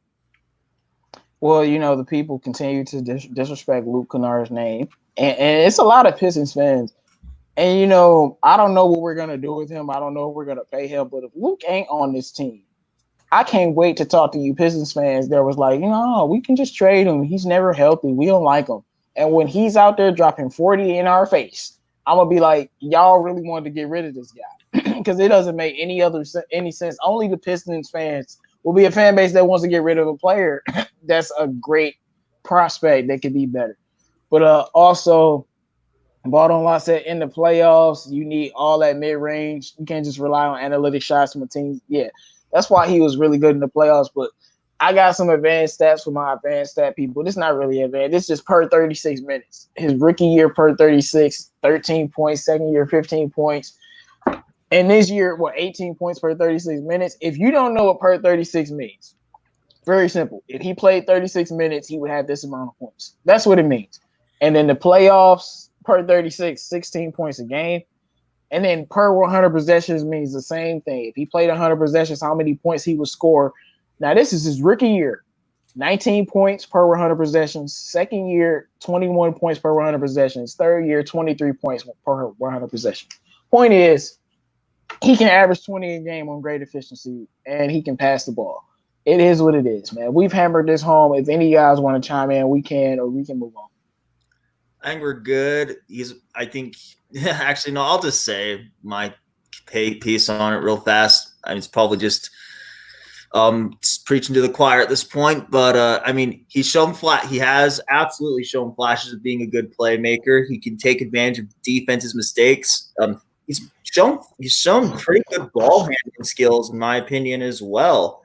Yes. And he can drive, and he'll draw a double team, and he can dump it off for a layup. Like, I see him do that. I've seen him do it enough to where I would say that's a good. He does that reasonably well, and yeah. Can I add something in here? Yeah, go for it, bro. So one thing about Luke, it's not just his shooting. The shooting is everybody can shoot. He's been shooting 40%. Zvi is also 40%. Galloway is also 40%. It's not the shooting that makes Luke special. It's one thing, particularly one thing, and it's the pick and roll game. This guy has made really tremendous success in his pick and roll game last season, and he needs to play the pick and roll. He brings the success for the pick and roll team for the Pistons. I really liked him a lot in the pick and roll with Andre and D Rose. And if he really can play the pick and roll all the time, he'll be a future success for pick and roll for the Pistons. Yeah, he's a great pick and roll player, man. He just I don't think any of us whatever we thought about Luke. I mean, I know I said play him at point guard since day one because I saw a game and I was like, oh, he looks nice there, but his advancement when it comes to passing the ball could be a real skill someday if he's used in the right fashion. But all right, moving on to the next question before we talk about our draft prospect every week, guys. We talk about a draft prospect. If you haven't liked the video, make sure you like the video. But we're gonna try to tackle this one really quickly. Who is a Hall of Fame eligible former Piston that you believe should be in the Hall of Fame but isn't yet? All right, so we're gonna start with you, Drew. I'm gonna try to do this best impersonation. Now I'm probably gonna fail it, but I'm going for it anyway. Ben Wallace. Ben Wallace needs to be in the Hall of Fame, bro. Like, for him not being in the Hall of Fame is so criminal. It's disrespectful. This dude is one of the greatest defenders of all time. He is one of the biggest reasons the Detroit Pistons were able to beat Shaq and Kobe. Like, dude, get this man in the Hall of Fame ASAP. The fact that he's not in there right now is so disrespectful. Of course, but no offense to Ben Wallace, but my boy Rip Hamilton need to be in the Hall of Fame. Y'all being disrespectful. Like, Rip is one of the best shooting guards of all time. One of the best mid-range shooters of all time. He was the leading scorer on the Pistons. Like, Chauncey he was the star guy, but Rip always outscored him, even in the when we won the championship. So he's been a great player. He hasn't gotten the recognition because he's one of the most well-rounded players, and I think a lot of people forget how great Richard Hamilton was on defense. Like he was a very good defender, gave Kobe a lot of problems. So and then he was kind of like Steph, where he ran around the court all day, running miles around the court, shooting mid ranges, coming back on you, and then defending you really well. This is a guy who was always just reliable for the Pistons. That, you know, we have a lot of unsung heroes, but like I just feel like Richard Hamilton was like the second best player on that team, that like kind of like the Joe Dumars of our team, and he was good, man. He was a very good player, man. He averaged 17 for his career, 20 while he was with the Pistons. This is a guy that was really balling.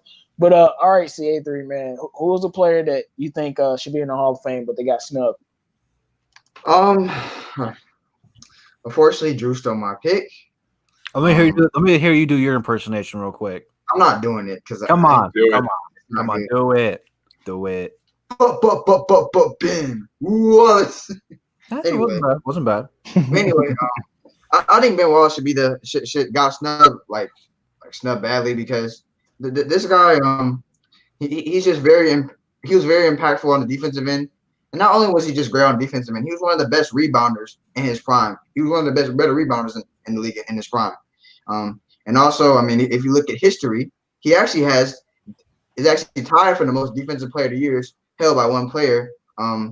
He's tied with Dikembe Mutombo, who is in the Hall of Fame himself. So I think Ben Wallace should definitely be in the Hall of Fame, especially since he got that championship for Detroit. Helped bring that championship to Detroit. He should definitely get some Hall of Fame considerations. I think also Chauncey should get some considerations for the Hall of Fame because the guy won Finals MVP, and he was the usually, I mean, he was kind of like that star. I mean, the low key star that the Pistons had throughout their little run as a solid team in the NBA. And he also when he got traded when he went to the Nuggets that one year, he was very crucial in their little run to the Western Conference Finals, but they were stopped by Kobe. But Chauncey had a great year that year and really propelled that Nuggets team, and that was probably the farthest Melo ever got in his career due to the help of Chauncey Billups. So I think Chauncey Billups should get some Hall of Fame considerations as well. All right. Pistons talk, man. Who is your choice? Honestly, I was gonna say Chauncey or Ben. Let me hear your Ben in person. Let's hear your Ben in person. Let's go. All right, we not gonna.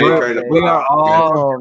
Come on, man. It's Free Smoke Saturday, though. Y'all know how we do, man. But go ahead.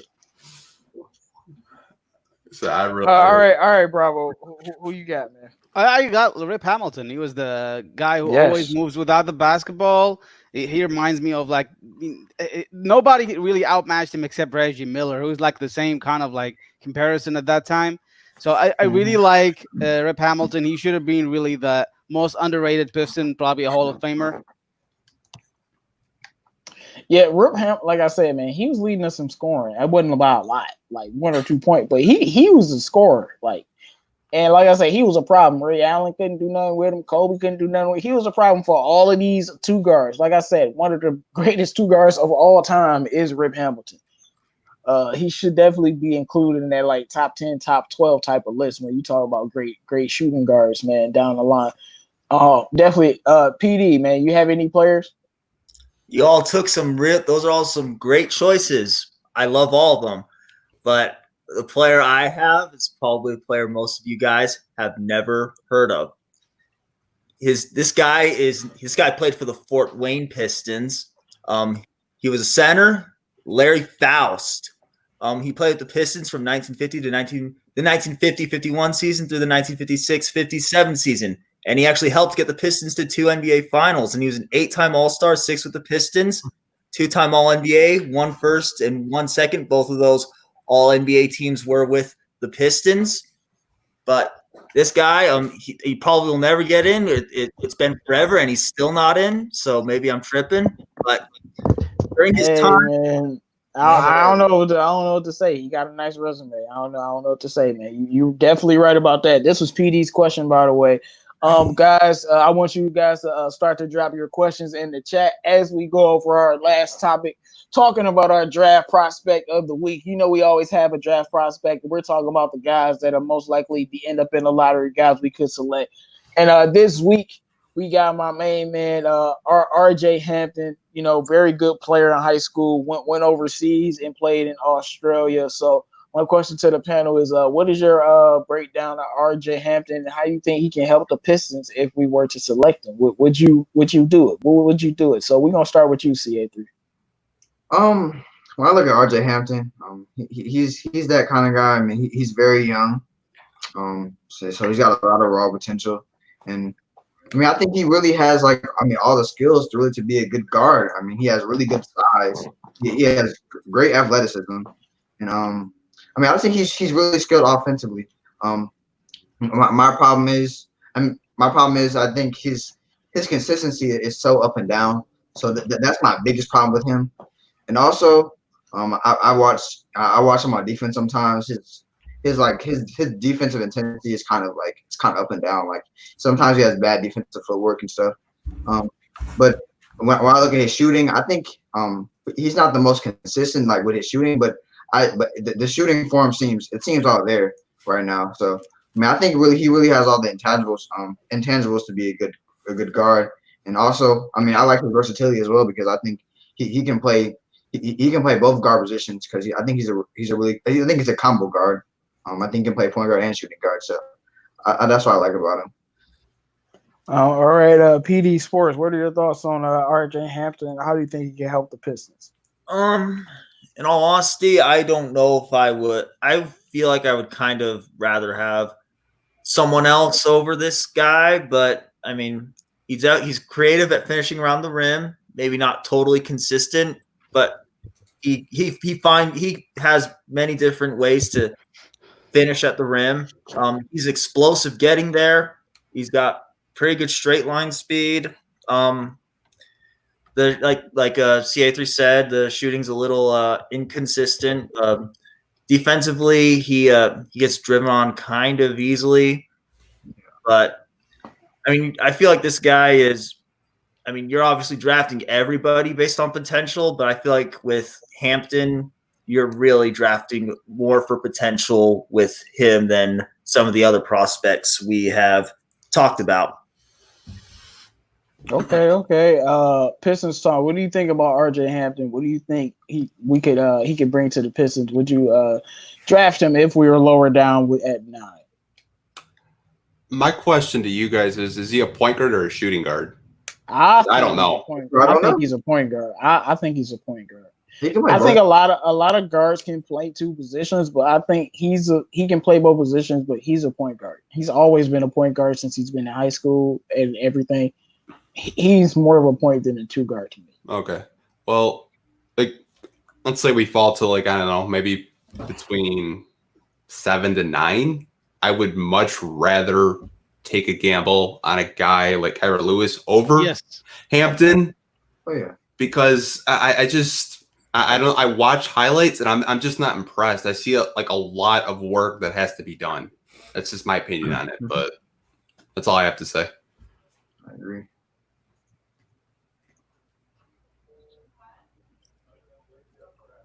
All right, Drew, did you go yet? No, I don't know what happened to JMO. Last time I tried to intervene and take over when he was left, he shut up for a second. I was like, okay, I'll take over. He's like, oh no, I'm still here. So I'm like, okay, so I won't do it this time. But here we go. My thoughts on RJ Hampton is like Pistons Talk said, he is going to be a work in progress. He's going to need several seasons to get better. The thing I do like about him is he is 6'5". If he's going to come in and play point guard, that's really good size for the point guard. He weighs a whopping 82 kilograms. That is 181 pounds. I'm just trying to sound fancy there. But he's only 19.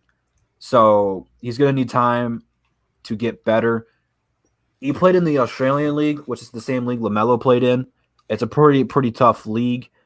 He averaged, 8 points, shot 30% from downtown. Not great, not terrible. Shot about 47% just on the field in general. Only shot about 2 free throws a game and then averaged 2.5 assists. So Yeah, he needs a lot of work. Like you said, if we fall maybe down to 9, maybe go that route. But he definitely is going to need time to develop. If he comes to Detroit, I don't think he'll be on the active roster right away. He'll spend a lot of time in the G League. I'm not really feeling this dude. Like maybe down the line he'll turn into something nice, but right now, I don't still know if he's ready to be even a bench player in the NBA right now. Like he needs a lot of work. Okay.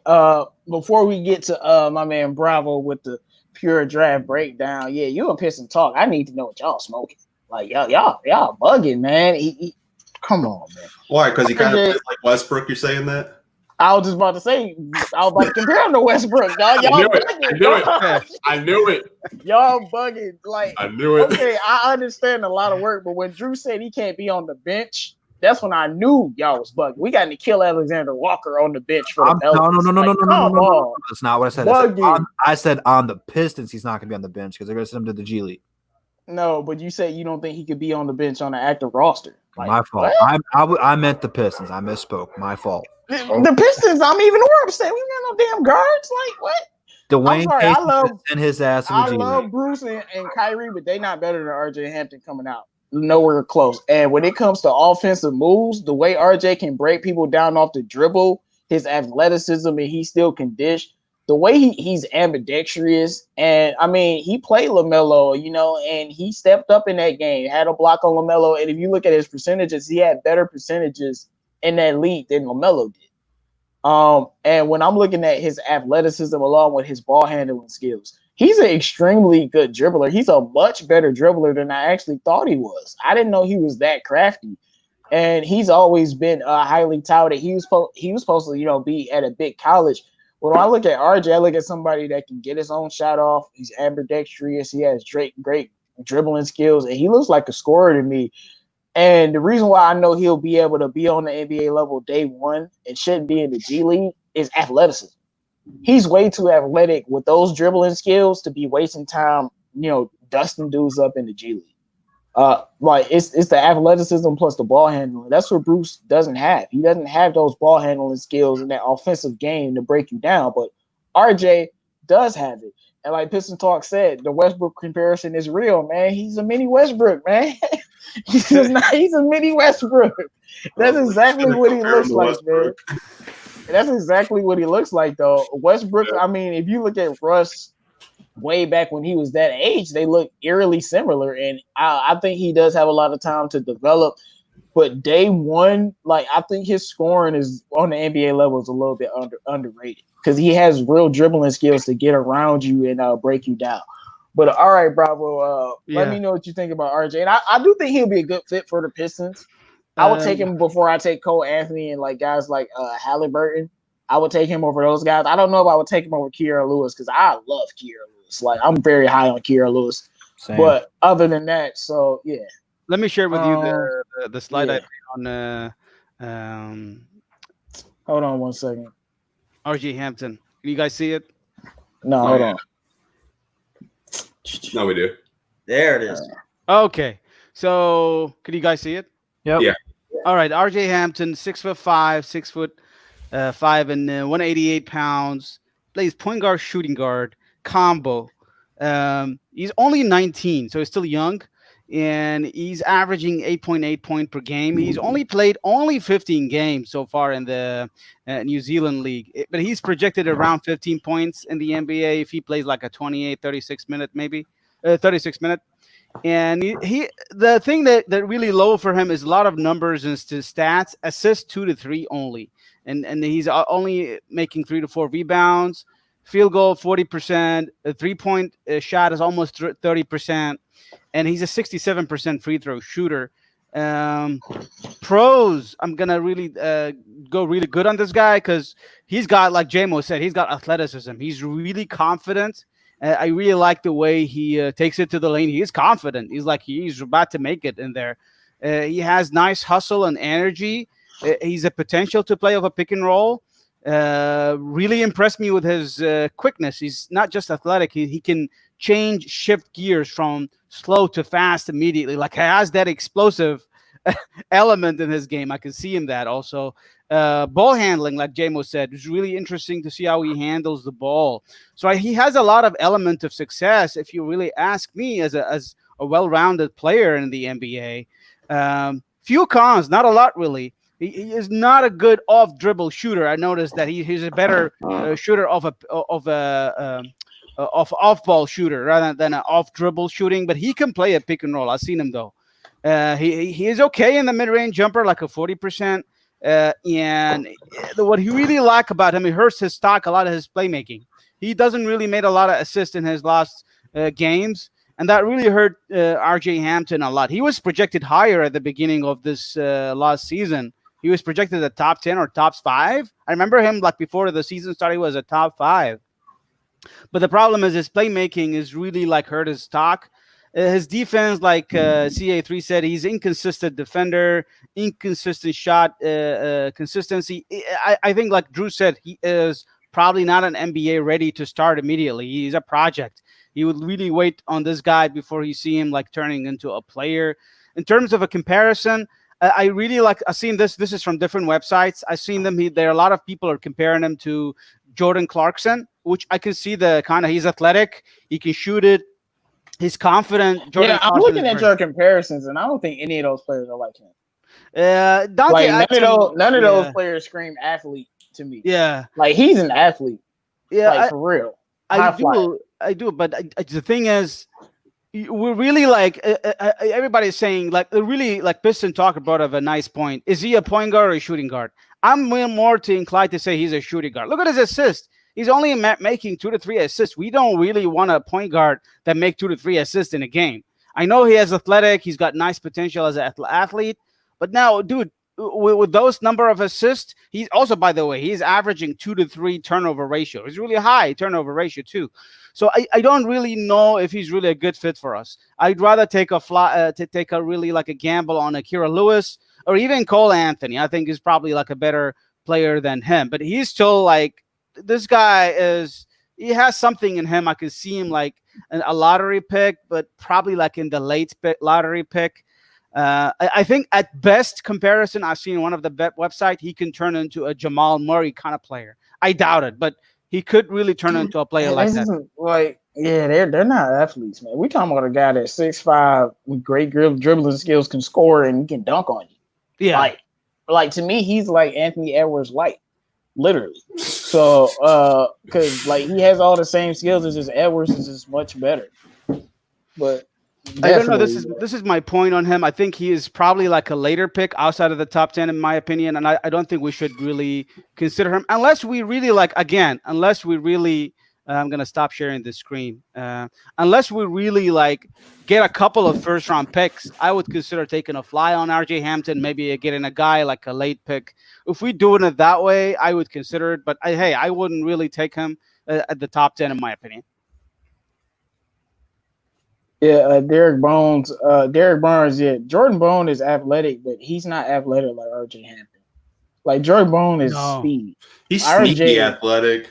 Like you don't think he can dunk, but he can. Yeah, RJ Hampton he's much more of an athlete than Jordan Bone. Yeah. Jordan Bone is an extremely fast player, but like RJ Hampton is dunking on you. And with Devin Knight, RJ was one of the best. Yeah, when him and LaMelo were in the same class, he was ranked higher. And then they both went overseas to the NBL. So it was very interesting. But all right, guys, if you have any questions in the chat, let me know. If you have any questions, guys, make sure you drop your questions. If you haven't liked the video, make sure you like the video. But this is something I wanted to talk about because it upset me because this isn't the only instance I've seen of this. I've seen Drew talk about it and Bleacher Report talk about it. What is up with Bleacher Report and these idiots making up all of these horrible trades? I done seen trade Blake for a bag of chips. I done seen give Drummond away for free. I done seen give up Luke Kennard for a bag of chips. And now we got the newest one, SEKOU and Speed. And was it a first round pick? No, it was Thon Maker. It was somebody else. I'm like, it was something. This is so upset. SEKOU, Luke. No. I'm sorry. Svev, SEKOU, and Thon. Yeah. For TJ Warren. Can I go first? TJ goddamn Warren. Wow. DJ's nice, but he's not worth all those guys. No, he's not worth all those guys. Go ahead, PD. Okay, so I'm going to defend this person that wrote the article real fast. I know it sounds. Oh, snap. Oh, no. No, listen to me, guys. The writer of the article knew it was a bad trade. This is literally what the article said. It says it right here. Don't ask whether they should take this approach. The answer to that is almost always going to be no, because the deals we are proposing will be inherently short-sighted and geared toward winning in the present at the expense of future assets. The writer of this article, I believe, wrote this as a case like a team that is bottom feeding is trying to become mediocre really quickly. And this was his idea for the Pistons to become mediocre really quickly. No, he said this is a dumb. He literally said this isn't a good idea. I don't know if he just ran out of ideas to write about. So why? But all the other teams got like good players. Like Cleveland gave up a lot to get like Chris Paul. Like, okay, I could understand seeing what Chris Paul did. If we traded for TJ Warren, which I'm not opposed to doing so. Like TJ's a solid player, but I'm not giving up 3 dudes for that caliber. Now, if you wanted to say CP3, which I don't know if I'd still be happy about, but I'd be like, all right, No. an all-star, it would be better to do that than to trade it for TJ Warren. Contract. You literally could just swap Tony Snell for TJ Warren, and they pretty much make the same money. Right. Yeah, That would be a better trade. Like, and honestly. my problem with this is TJ. He's 18 point per game scorer. He can score, but he's not a winning player.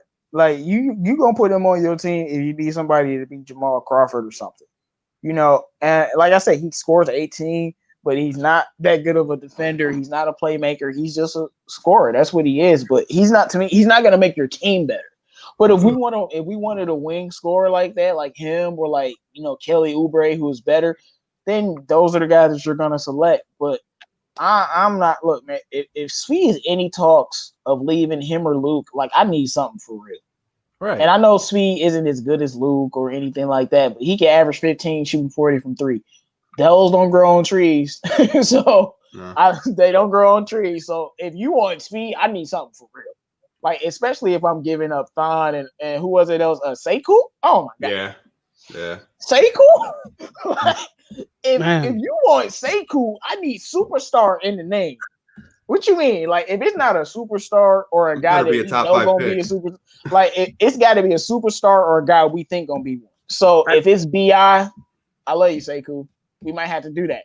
But if you're not gonna be a superstar, or if you don't got that kind of potential, or you're not a current superstar, or you ain't talking about giving me 2 first-round picks that are high, SEKOU, to me, he untouchable unless the guy's like a superstar. I might not even give him up for Bi. Y'all might call me crazy, but even though I just said, I'll give it up to BI though. But- Bro. no, BI. Bi is cold. But I just like I'm not giving up SEKOU and like and Speed. Not for For TJ Warren. TJ Warren, TJ Warren not even better than Bi. Now that I think about it, Bi averaged 4 assists a game. He's not even better than Bi. No offense, and it's not a TJ Warren bashing. The guy's a good scoring basketball player.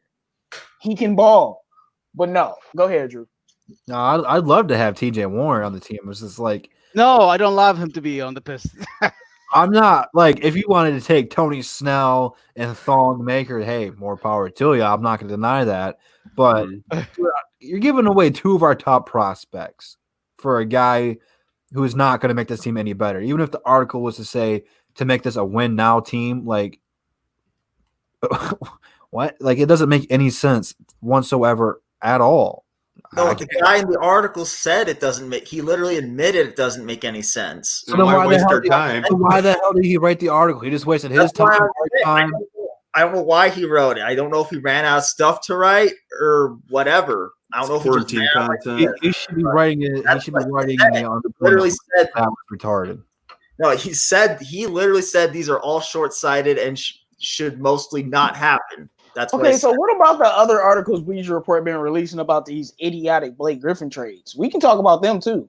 Oh, Because wow. Where do you want to start? it's one with the Pacers, the same damn team. They want us to trade for Victor Oladipo too. I haven't got around to talking about that yet either. I would do it. Oh, okay. Like we can talk. Like we can have a conversation. You And want to this go one get Vic? wasn't from Bleacher Report, but Bleacher Report was advertising for it. I don't remember what the trade was. I don't think I have the picture saved in my phone anymore. But it was like 4 teams that should trade for Victor Oladipo if he becomes available. Let me see if I still got it saved.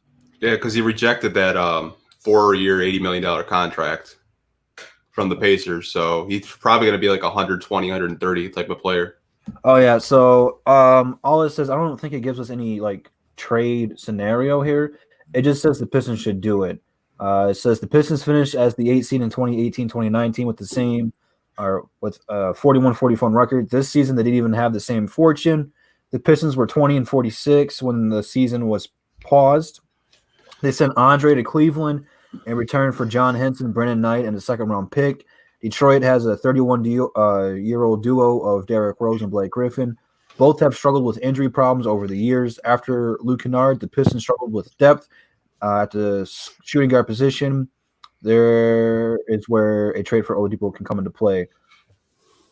Well, okay. Would you give up Would you give up this year's pick for Oladipo if it's a top 5 pick? No. Probably not. The thing about Oladipo, I mean, we've seen what he can be, but we don't know if he's gonna be back to where he was before. I mean, after the injury. So I mean, I don't have a doubt about that because he was solid when he was playing this year. Yeah. So I just think he just needs more time to get healthy. I don't have a doubt about his playing ability. Yeah. His athleticism might have dipped a little bit. I mean, it says he might play in the bubble. So I mean, we'll see what he's. I mean, what he's really about. After some rest, we'll see. Would you say Pistons talk? I always thought because the Pistons have too many shooting guards. I thought they would always package a couple to get like a Bradley Beal, but that was a pipe dream, or a Vic that would work. I don't know because they have like what 5 shooting guards. Yeah, that's why I want to get rid of Galloway so bad. It's not because he's trash. He's not coming back. It's just like we got too many damn shooting guards. I need my other shooting guards to get some opportunity. And I don't consider if he's a shooting guard, even though you can play him. I consider him a small forward because he's 6'8", and like he's a big. He's not like Savitas. He's not 6'8" and skinny. He's 6'8", and he has some weight on him. He's a small forward. He just when you can shoot like that, you can put people at different positions. So really, you got Luke, you got Bruce, Kyrie Thomas, Galloway, and then you had guys like Tim Frazier. You know, just being a point guard, just messing up the mix. But then Jordan Bone. Like your only point guards is Jordan Bone and Derrick Rose and Kyrie Thomas. Kyrie Thomas plays both positions, so wherever you want to put him. So I would take Vic, of course, but I don't know if I give up a top 5 pick for it. But here's the thing about Victor Oladipo, though, is I think he's got 2 years left of his contract. Is that right? I can look it up. Hold on. I think he's got 2 more years, and then after that, how much are you really going to want to pay him, though? He turned down a contract already, though. You know? Did he really? Yeah, for 4 years, $80 million. He oh my god! Oh, like I said, he's betting on himself. Yeah. So let's see where he's at. Yeah, he'll be a free agent in 2021. Yeah, so and he's 29 right now. So you're gonna get him for a year, maybe. Then how much are you gonna want to pay him after that? You know, and if you don't resign him, how much you giving up for him? And now you're gonna be in the hole again. So. It's tricky. He's a great player. I'd love to have him because he can play the 1 and the 2, and he can guard the 1 and the 2. I just looking down the line, how much are you going to be confident? Like, because we just got a bunch of cap cleared up, man. Is Victor Oladipo going to be the guy we want to give that money to? Is he going to be the guy to make us a better team? I don't know. Yes, I mean it's just what are you giving up though? A lot, probably. That's what it is. Like you drop him on this team, then hell yeah. But if you drop him on this team and Blake ain't on this team anymore, hell yeah. But is it gonna be that simple? You know what I'm saying? So it's just like, what are you giving up for? Like, I'm all in on Victor Oladipo. I think he's an all-star caliber point guard, shooting guard, whatever. I'm taking him. So it's just what do I have to give up to get that? Because sometimes those prices are expensive. All right, guys, if you have any questions, make sure you drop them in the chat. We're gonna wrap up. We've been going for almost 2 hours, guys. But like what Victor Oladipo, I think it'd be a good move, but I didn't know he turned down that deal. Yeah. And it scares me a little bit that he's willing to bet on himself. He like, I want to get paid. I need a max deal. Well, I'm not surprised he turned down the deal. They should have offered him a max. But look at the free agent class he's gonna be in 2021. That's loaded. That is loaded with free agents. And that's when we're probably going to sign some big names. Hell yeah, I like it what you're talking now. Yeah, 'cause Yeah, we're gonna have tons of cap space. and that's why I was talking about earlier. That's why you got to make Derrick Rose and Blake Griffin feel good. Because when people call, the NBA players, when they call, like, look, how it is in Detroit. It's Detroit, man. Like, no, it's smooth over here. Like, it's cool. We got our own practice facility. Like, Derek Barnes. Hey, Derek, man, look, bro. Jordan Bone is not more athletic than Westbrook or D Rose. I know he had great combine numbers, but being athletic isn't just numbers. Like, Jordan Bone isn't like dunking on people. You know what I'm saying? It's a different kind of athleticism. His athleticism is all speed. But even if he had better combine numbers than D Rose and Russ, he's not an athlete like them. And I don't think he's more athletic than RJ Hampton either. No, But he's an athlete though. Like, like I'm telling you, man, go look up some RJ Hampton. That dude is an athlete.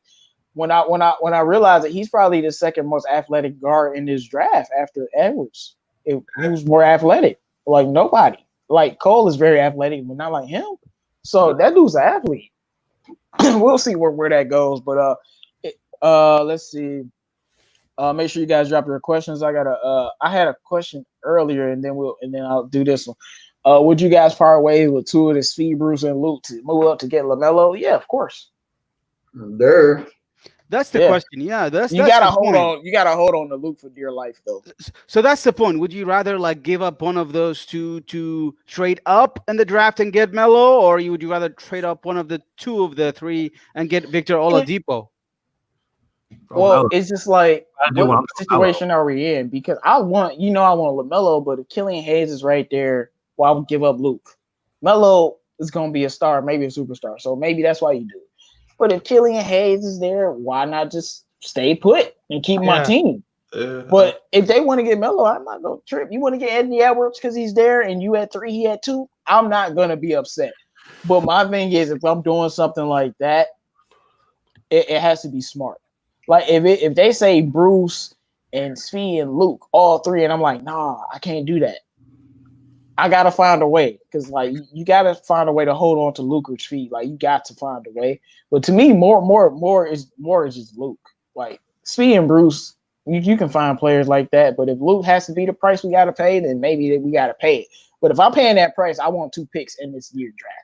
So for sure, I need 2 picks in this draft if I'm losing Luke Kennard along with Speed and Bruce.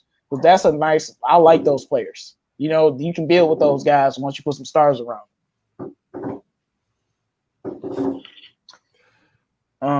Let me see. Oh yeah, so it was another question up here. Scrolling up. Man, I can here we go. Yeah, I thought this was a great question actually. Make sure you guys like the video if you haven't already. If you have any questions for us, anything about basketball, doesn't matter what team it is, let us know. It says, will we ever get a modern day 04 Pistons type team? We're gonna start with you, Drew, because I think this is a great question to end the show on. I don't. It's hard to say yes or no because the league has changed so much. Will we probably ever see a great defensive team like that again? Probably not, because that team was special. That team had a bunch of dudes who were gave up on, wrote off on, that people didn't want anymore, that came together under the right coach at the right time to come together and wreck some havoc. Became one of the greatest NBA defensive teams of all time. Holds the record for holding teams 70 and under. Like, think about that. Like, think about how much the game has changed right now. Like, it is so rare for an NBA game to score 70 points. Like, I don't remember. Like, I think there was one game last year that happened in, maybe 2. Like, it doesn't happen a lot. Even when teams get blown out, they're scoring 80 or 90. Like, I don't think we'll ever see a current day 04 team. There'll be teams that are good defensively, but like that's what that team was. Like, they put the D in defense. Like, that team was insane. I don't think we'll see anything like that ever again, to be honest with you. I really don't think it's really gonna be hard for a team like that to be creative, because I just don't see another team like that, like with no superstars at all, like to just win a championship like that. I don't really. Yeah, you asking a team with to win a championship without superstars. So basically, you asking Denver to win a chip. Yeah, but they're not as good as defensively as Detroit was either, though. They're good Yeah, but defensively. Denver they're a great team. They are. They went On to both ends. Martin Luther King Day. You remember that? Yeah. Okay, this is my favorite question of the day because how much are you willing to give up in order to get Omg Bates? Blank check. What do you mean? Whatever I have to give up to get Omg Bates, I'm giving up the whole world. What do you want? You want the world and the universe? You can have it. Like, I don't care what has to happen to get Omg Bates. Give up the whole team. You can be upset about it when we win in championships. Anything in the world. Let me ask you something real Where quick. he's going though? Guess where he's going though? He's going to MSU. Don't. Hey, man, I don't want to hear nothing about no MSU, dog. Yes, Nobody sir. want to hear nothing about no MSU, dog. He probably And won't guess even play what? a game. Guess what, man? It's so what? He can go to MSU all he want, man. It's all good, bro.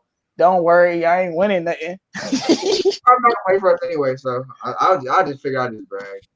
No, but everybody want to go to MSU. I don't know why their basketball program ain't done much, but everybody wants to go there. Like that's the school. But no, I'm giving up whatever for Omg Bates, like whatever is required. Like Devin 99 said he bringing y'all that chip. Omg Bates is not bringing y'all no chip, man. Let me see. I got one more question. Play, to be honest. No, he probably not. I don't know why wouldn't he just not go straight out of high school? Like that's why I was surprised he even grew to college. Go straight out of high school, like you gonna make it. Oh yeah, you know that low ball under the table. Yeah, here you go, 100,000. You already know that Zion situation. You already know how it go, bro. They always paying these players money. They always paying these players money. All right, this is the last question. Should the Pistons absorb a big contract like Tobias Harris or Aaron Gordon? We gonna go to you, Bravo. I don't know really. So it's Tobias Harris and Aaron Gordon. If you really giving me Tobias Harris, I need like an asset. Like if you give me like a guy like Matisse Thybulle and maybe I don't know, I'd consider it with Tobias. Aaron Gordon, yes, absolutely. You know, he's still got like a couple of years. No. I don't know on his contract. He's like, I would consider Aaron Gordon if Christian Wood is leaving us. I don't know. That would be like something. A good replacement for us. I don't know. What do you guys think? No. I'm good. No, but you remember, he's saying that you absorb a big contract in exchange for an asset too, and cap space. Tobias makes more than Blake. What cap? We won't have any cap space. So this is what the thing we advertise for. We advertise that Troy Weaver mentioned that the Pistons are willing to take on big contracts in order to take a gamble on assets. Like if you get picks, I would take it. I'd consider it. He's making. I wouldn't take Tobias unless we're giving me like a pick, a Matisse Thybulle. I'd consider it, maybe. Who wants Aaron Gordon, bro? He can't shoot. No, Aaron Gordon is nice, dude. He's nice, but he's nice, but like, who wants to take on Aaron Gordon with a big contract? I don't know. What do you guys think, Jamo? What do you think? Can't even win a dunk contest, bro. Hey, bro, chill out, dog. Don't disrespect Aaron Gordon like that. 9 out of 10. Like, I will not allow dunk contest slander to be allowed on Aaron Gordon. Like, come on. That's the thing. Like, on his grave, it's gonna be like they ride me 3 times. I know y'all know, but his diss track was good though. His diss track was definitely good. No, it definitely was. I'm not taking Aaron Gordon. Like, if I do that, I want a player that maybe I can do something with in the future. But I know we're taking our contract, but like I just want a player that maybe if he plays well, we could do something. You know what I'm saying? With Gordon, and I'm good. Give me Jonathan Isaac. I'll take Jonathan Isaac for sure. Give me somebody. So, dude, It all depends on the kind of asset you get in exchange. Look at Tony Snell. Tony Snell, we got a nice pick in return. We absorbed his contract. Aaron Gordon is only making 16 and 18 million pounds. Yeah, but you can't have Aaron Gordon on the same team with Blake Griffin. Like, they're literally the same player. I know. Blake is a superstar version of Aaron Gordon. And Tobias makes $30 million a year. That would be a full cap space be cleared for Andre Drummond. Again, the point is not about the player; it's about the return. No, but hold on, let's not over talk. Aaron Gordon is really a Blake Griffin that can't shoot, literally. Okay. Whatever, man. We gonna do final thoughts though. We gonna do final thoughts, man. We gonna wrap it up. But I thought Aaron Gordon was like on. I thought not Aaron Gordon. What was the other player? I thought they was on multiple years. Tobias. I thought he was like on multiple years at 30 million. So you absorbing. Yeah. It's like we getting Blake again. 108 Yeah. million. Oh man, Hell I no. don't want 180 million for Man, 3-4 more. That's the hell Hell out of no. Mm-mm. Like if you want to give me Tobias, I need Ben Simmons. Like I'm not taking that contract, bro. Like They give me Ben Simmons. I'll take it. I am not. Yeah, I'm gonna absorb Tobias and Ben. You want Like, Ben Simmons give me. and- I need and Shake Tobias Milton. This is I not need gonna happen. Shake Milton, dog. They both I need Shake Milton and Thibault. Like, give me Shake Milton, dog, and Thibault. Like, Just I throw need in Joel Embiid and call it a day. for real. Like, it's not true. Right. But all right, man. PD Sports, man. Your final thoughts for the day, man. It's Free Smoke Saturday, y'all. Thank everybody for coming out, man. Can I do a shameless plug, JMO? No, go ahead. Go ahead. All right. Thanks everyone for coming out. Of course.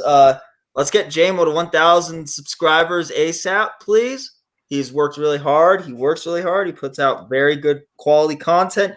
Let's get him to 1,000, and then let's get him to 2,000, and 5, and then 10, and then 1,000,000 or whatever. But yeah. I don't know how many of y'all are into hockey, but we have a DSA hockey show called the Offside Show now up and running. We do it we're going to try to do it every Saturday starting at 3:00 Eastern time. It rotates between my channel and the Detroit Sports Rooms channel. This upcoming week will be on my channel. So if you're into hockey at all, we'd appreciate if you would maybe take a listen and see if you like it. But yeah, let's get JMO to 1,000 and we'll go from there. But thank you all so much for coming in. Yeah, and it doesn't matter even if you're into hockey. If you want to learn about hockey because you don't understand the sport, like that's the. I'll be honest. That's why I watch, because I need to learn more about hockey so I can understand what's going on. And they definitely will break it down to you and then tell us, our team is trash.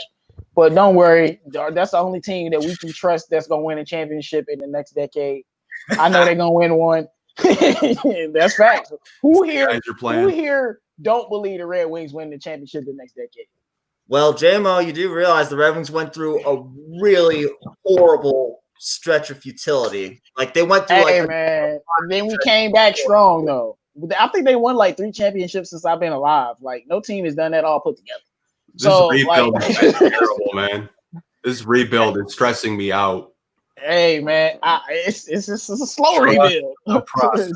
Right, they're the Red Wings, man. They're literally the greatest hockey team ever, besides them punks over in that They're other the Dead country. Wings right now, man. They can't even win man. games. Hey, 25 years going to the playoffs. What can you say? But that was a little Red Wings talk for you guys. If you want to hear more stuff like that, make sure you go watch the Offside Show on PD Sports channel and the Detroit Sports Room. On my channel, those are featured channels. But bravo, man. Final thoughts for today? Yo, good show. I enjoyed my time as always. Hopefully we'll keep doing this as consistent basis and looking for more subscribers for JMO, please. I want him to get to 1,000 at least. And just want to say one more thing about that Bleacher Report writer who wanted to say about SEKOU's V for TJ Warren. His name, I looked him up. His name is Grant Hughes. Shame on you, man. You need to quit writing. Quit Bleacher Report. Man, What's his people address? like that make the world as a bad place. I'm serious. Get the hell out of there. Yeah, Bravo gonna send you one of his COVID patients, man. You better stop playing, dog. But all right, man. CA3, man. Final thoughts, bro. It was like always. It was nice being on talking to you guys about basketball, because I love basketball and I love the Pistons. So it was really nice being on here, and as always, thank you for you guys' support. Hopefully I'll be back here next week. All right. Pistons Talk, the new DSA member. If you guys haven't subscribed to his channel, make sure you guys subscribe to his channel. The new member of our DSA Above the Rim group. Make sure you guys subscribe. Final thoughts for today, man. Had a really good time. I know my hot takes pissed you off for a couple minutes, but Bro, I mean, other than that, Christian Wood was the best Why player we on the wanted you team, here. dog. That's what we look for. Like I had to walk away. I'll bring the heat next week too. We're gonna try to make it Hey. once a week thing. Hey, it's Free Smoke Saturday. Bring it every day. We need the hot takes, man. We live for it, man. But it was good. It's definitely good to have you on and have you on in the future. But all right, Drew. Final thoughts, bro. Awesome show, a lot of fun, a lot of jokes, a lot of hot takes. This is what you guys can expect every Saturday from the DSA. And as the playoffs get here, we'll be shifting more towards that. And I'm sure looking forward to hearing about JMO when the Pelicans don't make the playoffs because they're too far behind. I gotta have more fuel to the fire. I'm actually pulling for the Pelicans, man, because I think they're the best team. I'm gonna be here when they go 8-0. I hope they do, but Lonzo's winning Finals MVP. it will be a fun show. Don't sleep on it. Don't sleep on it, bro. You guys can pencil that one in on your calendars, and that's the bottom line because Detroit Drew said so. Hey, that's what I'm talking about. Make sure you guys like the video if you haven't subscribed to our channels if you haven't already. We do this every day, even if the show is 2 hours long, man. We do this for you guys, Free Smoke Saturday. Make sure you guys check out our recent videos on the Pistons or the Lions or the Red Wings. Make sure you check that out. PD has some very nice, insightful videos that you guys are going to want to check out so you can just learn something about basketball, football, all the sports that we have. And I do want to say, as always, no Luke Kennard slander will be tolerated. No SEKOU slander will be tolerated. No Lonzo Ball slander will be tolerated. And since it's been some blatant disrespect lately, no Westbrook slander will be tolerated. Okay? But shout out to everybody. Make sure you guys like the video, man. we gonna be out of here, man. We out.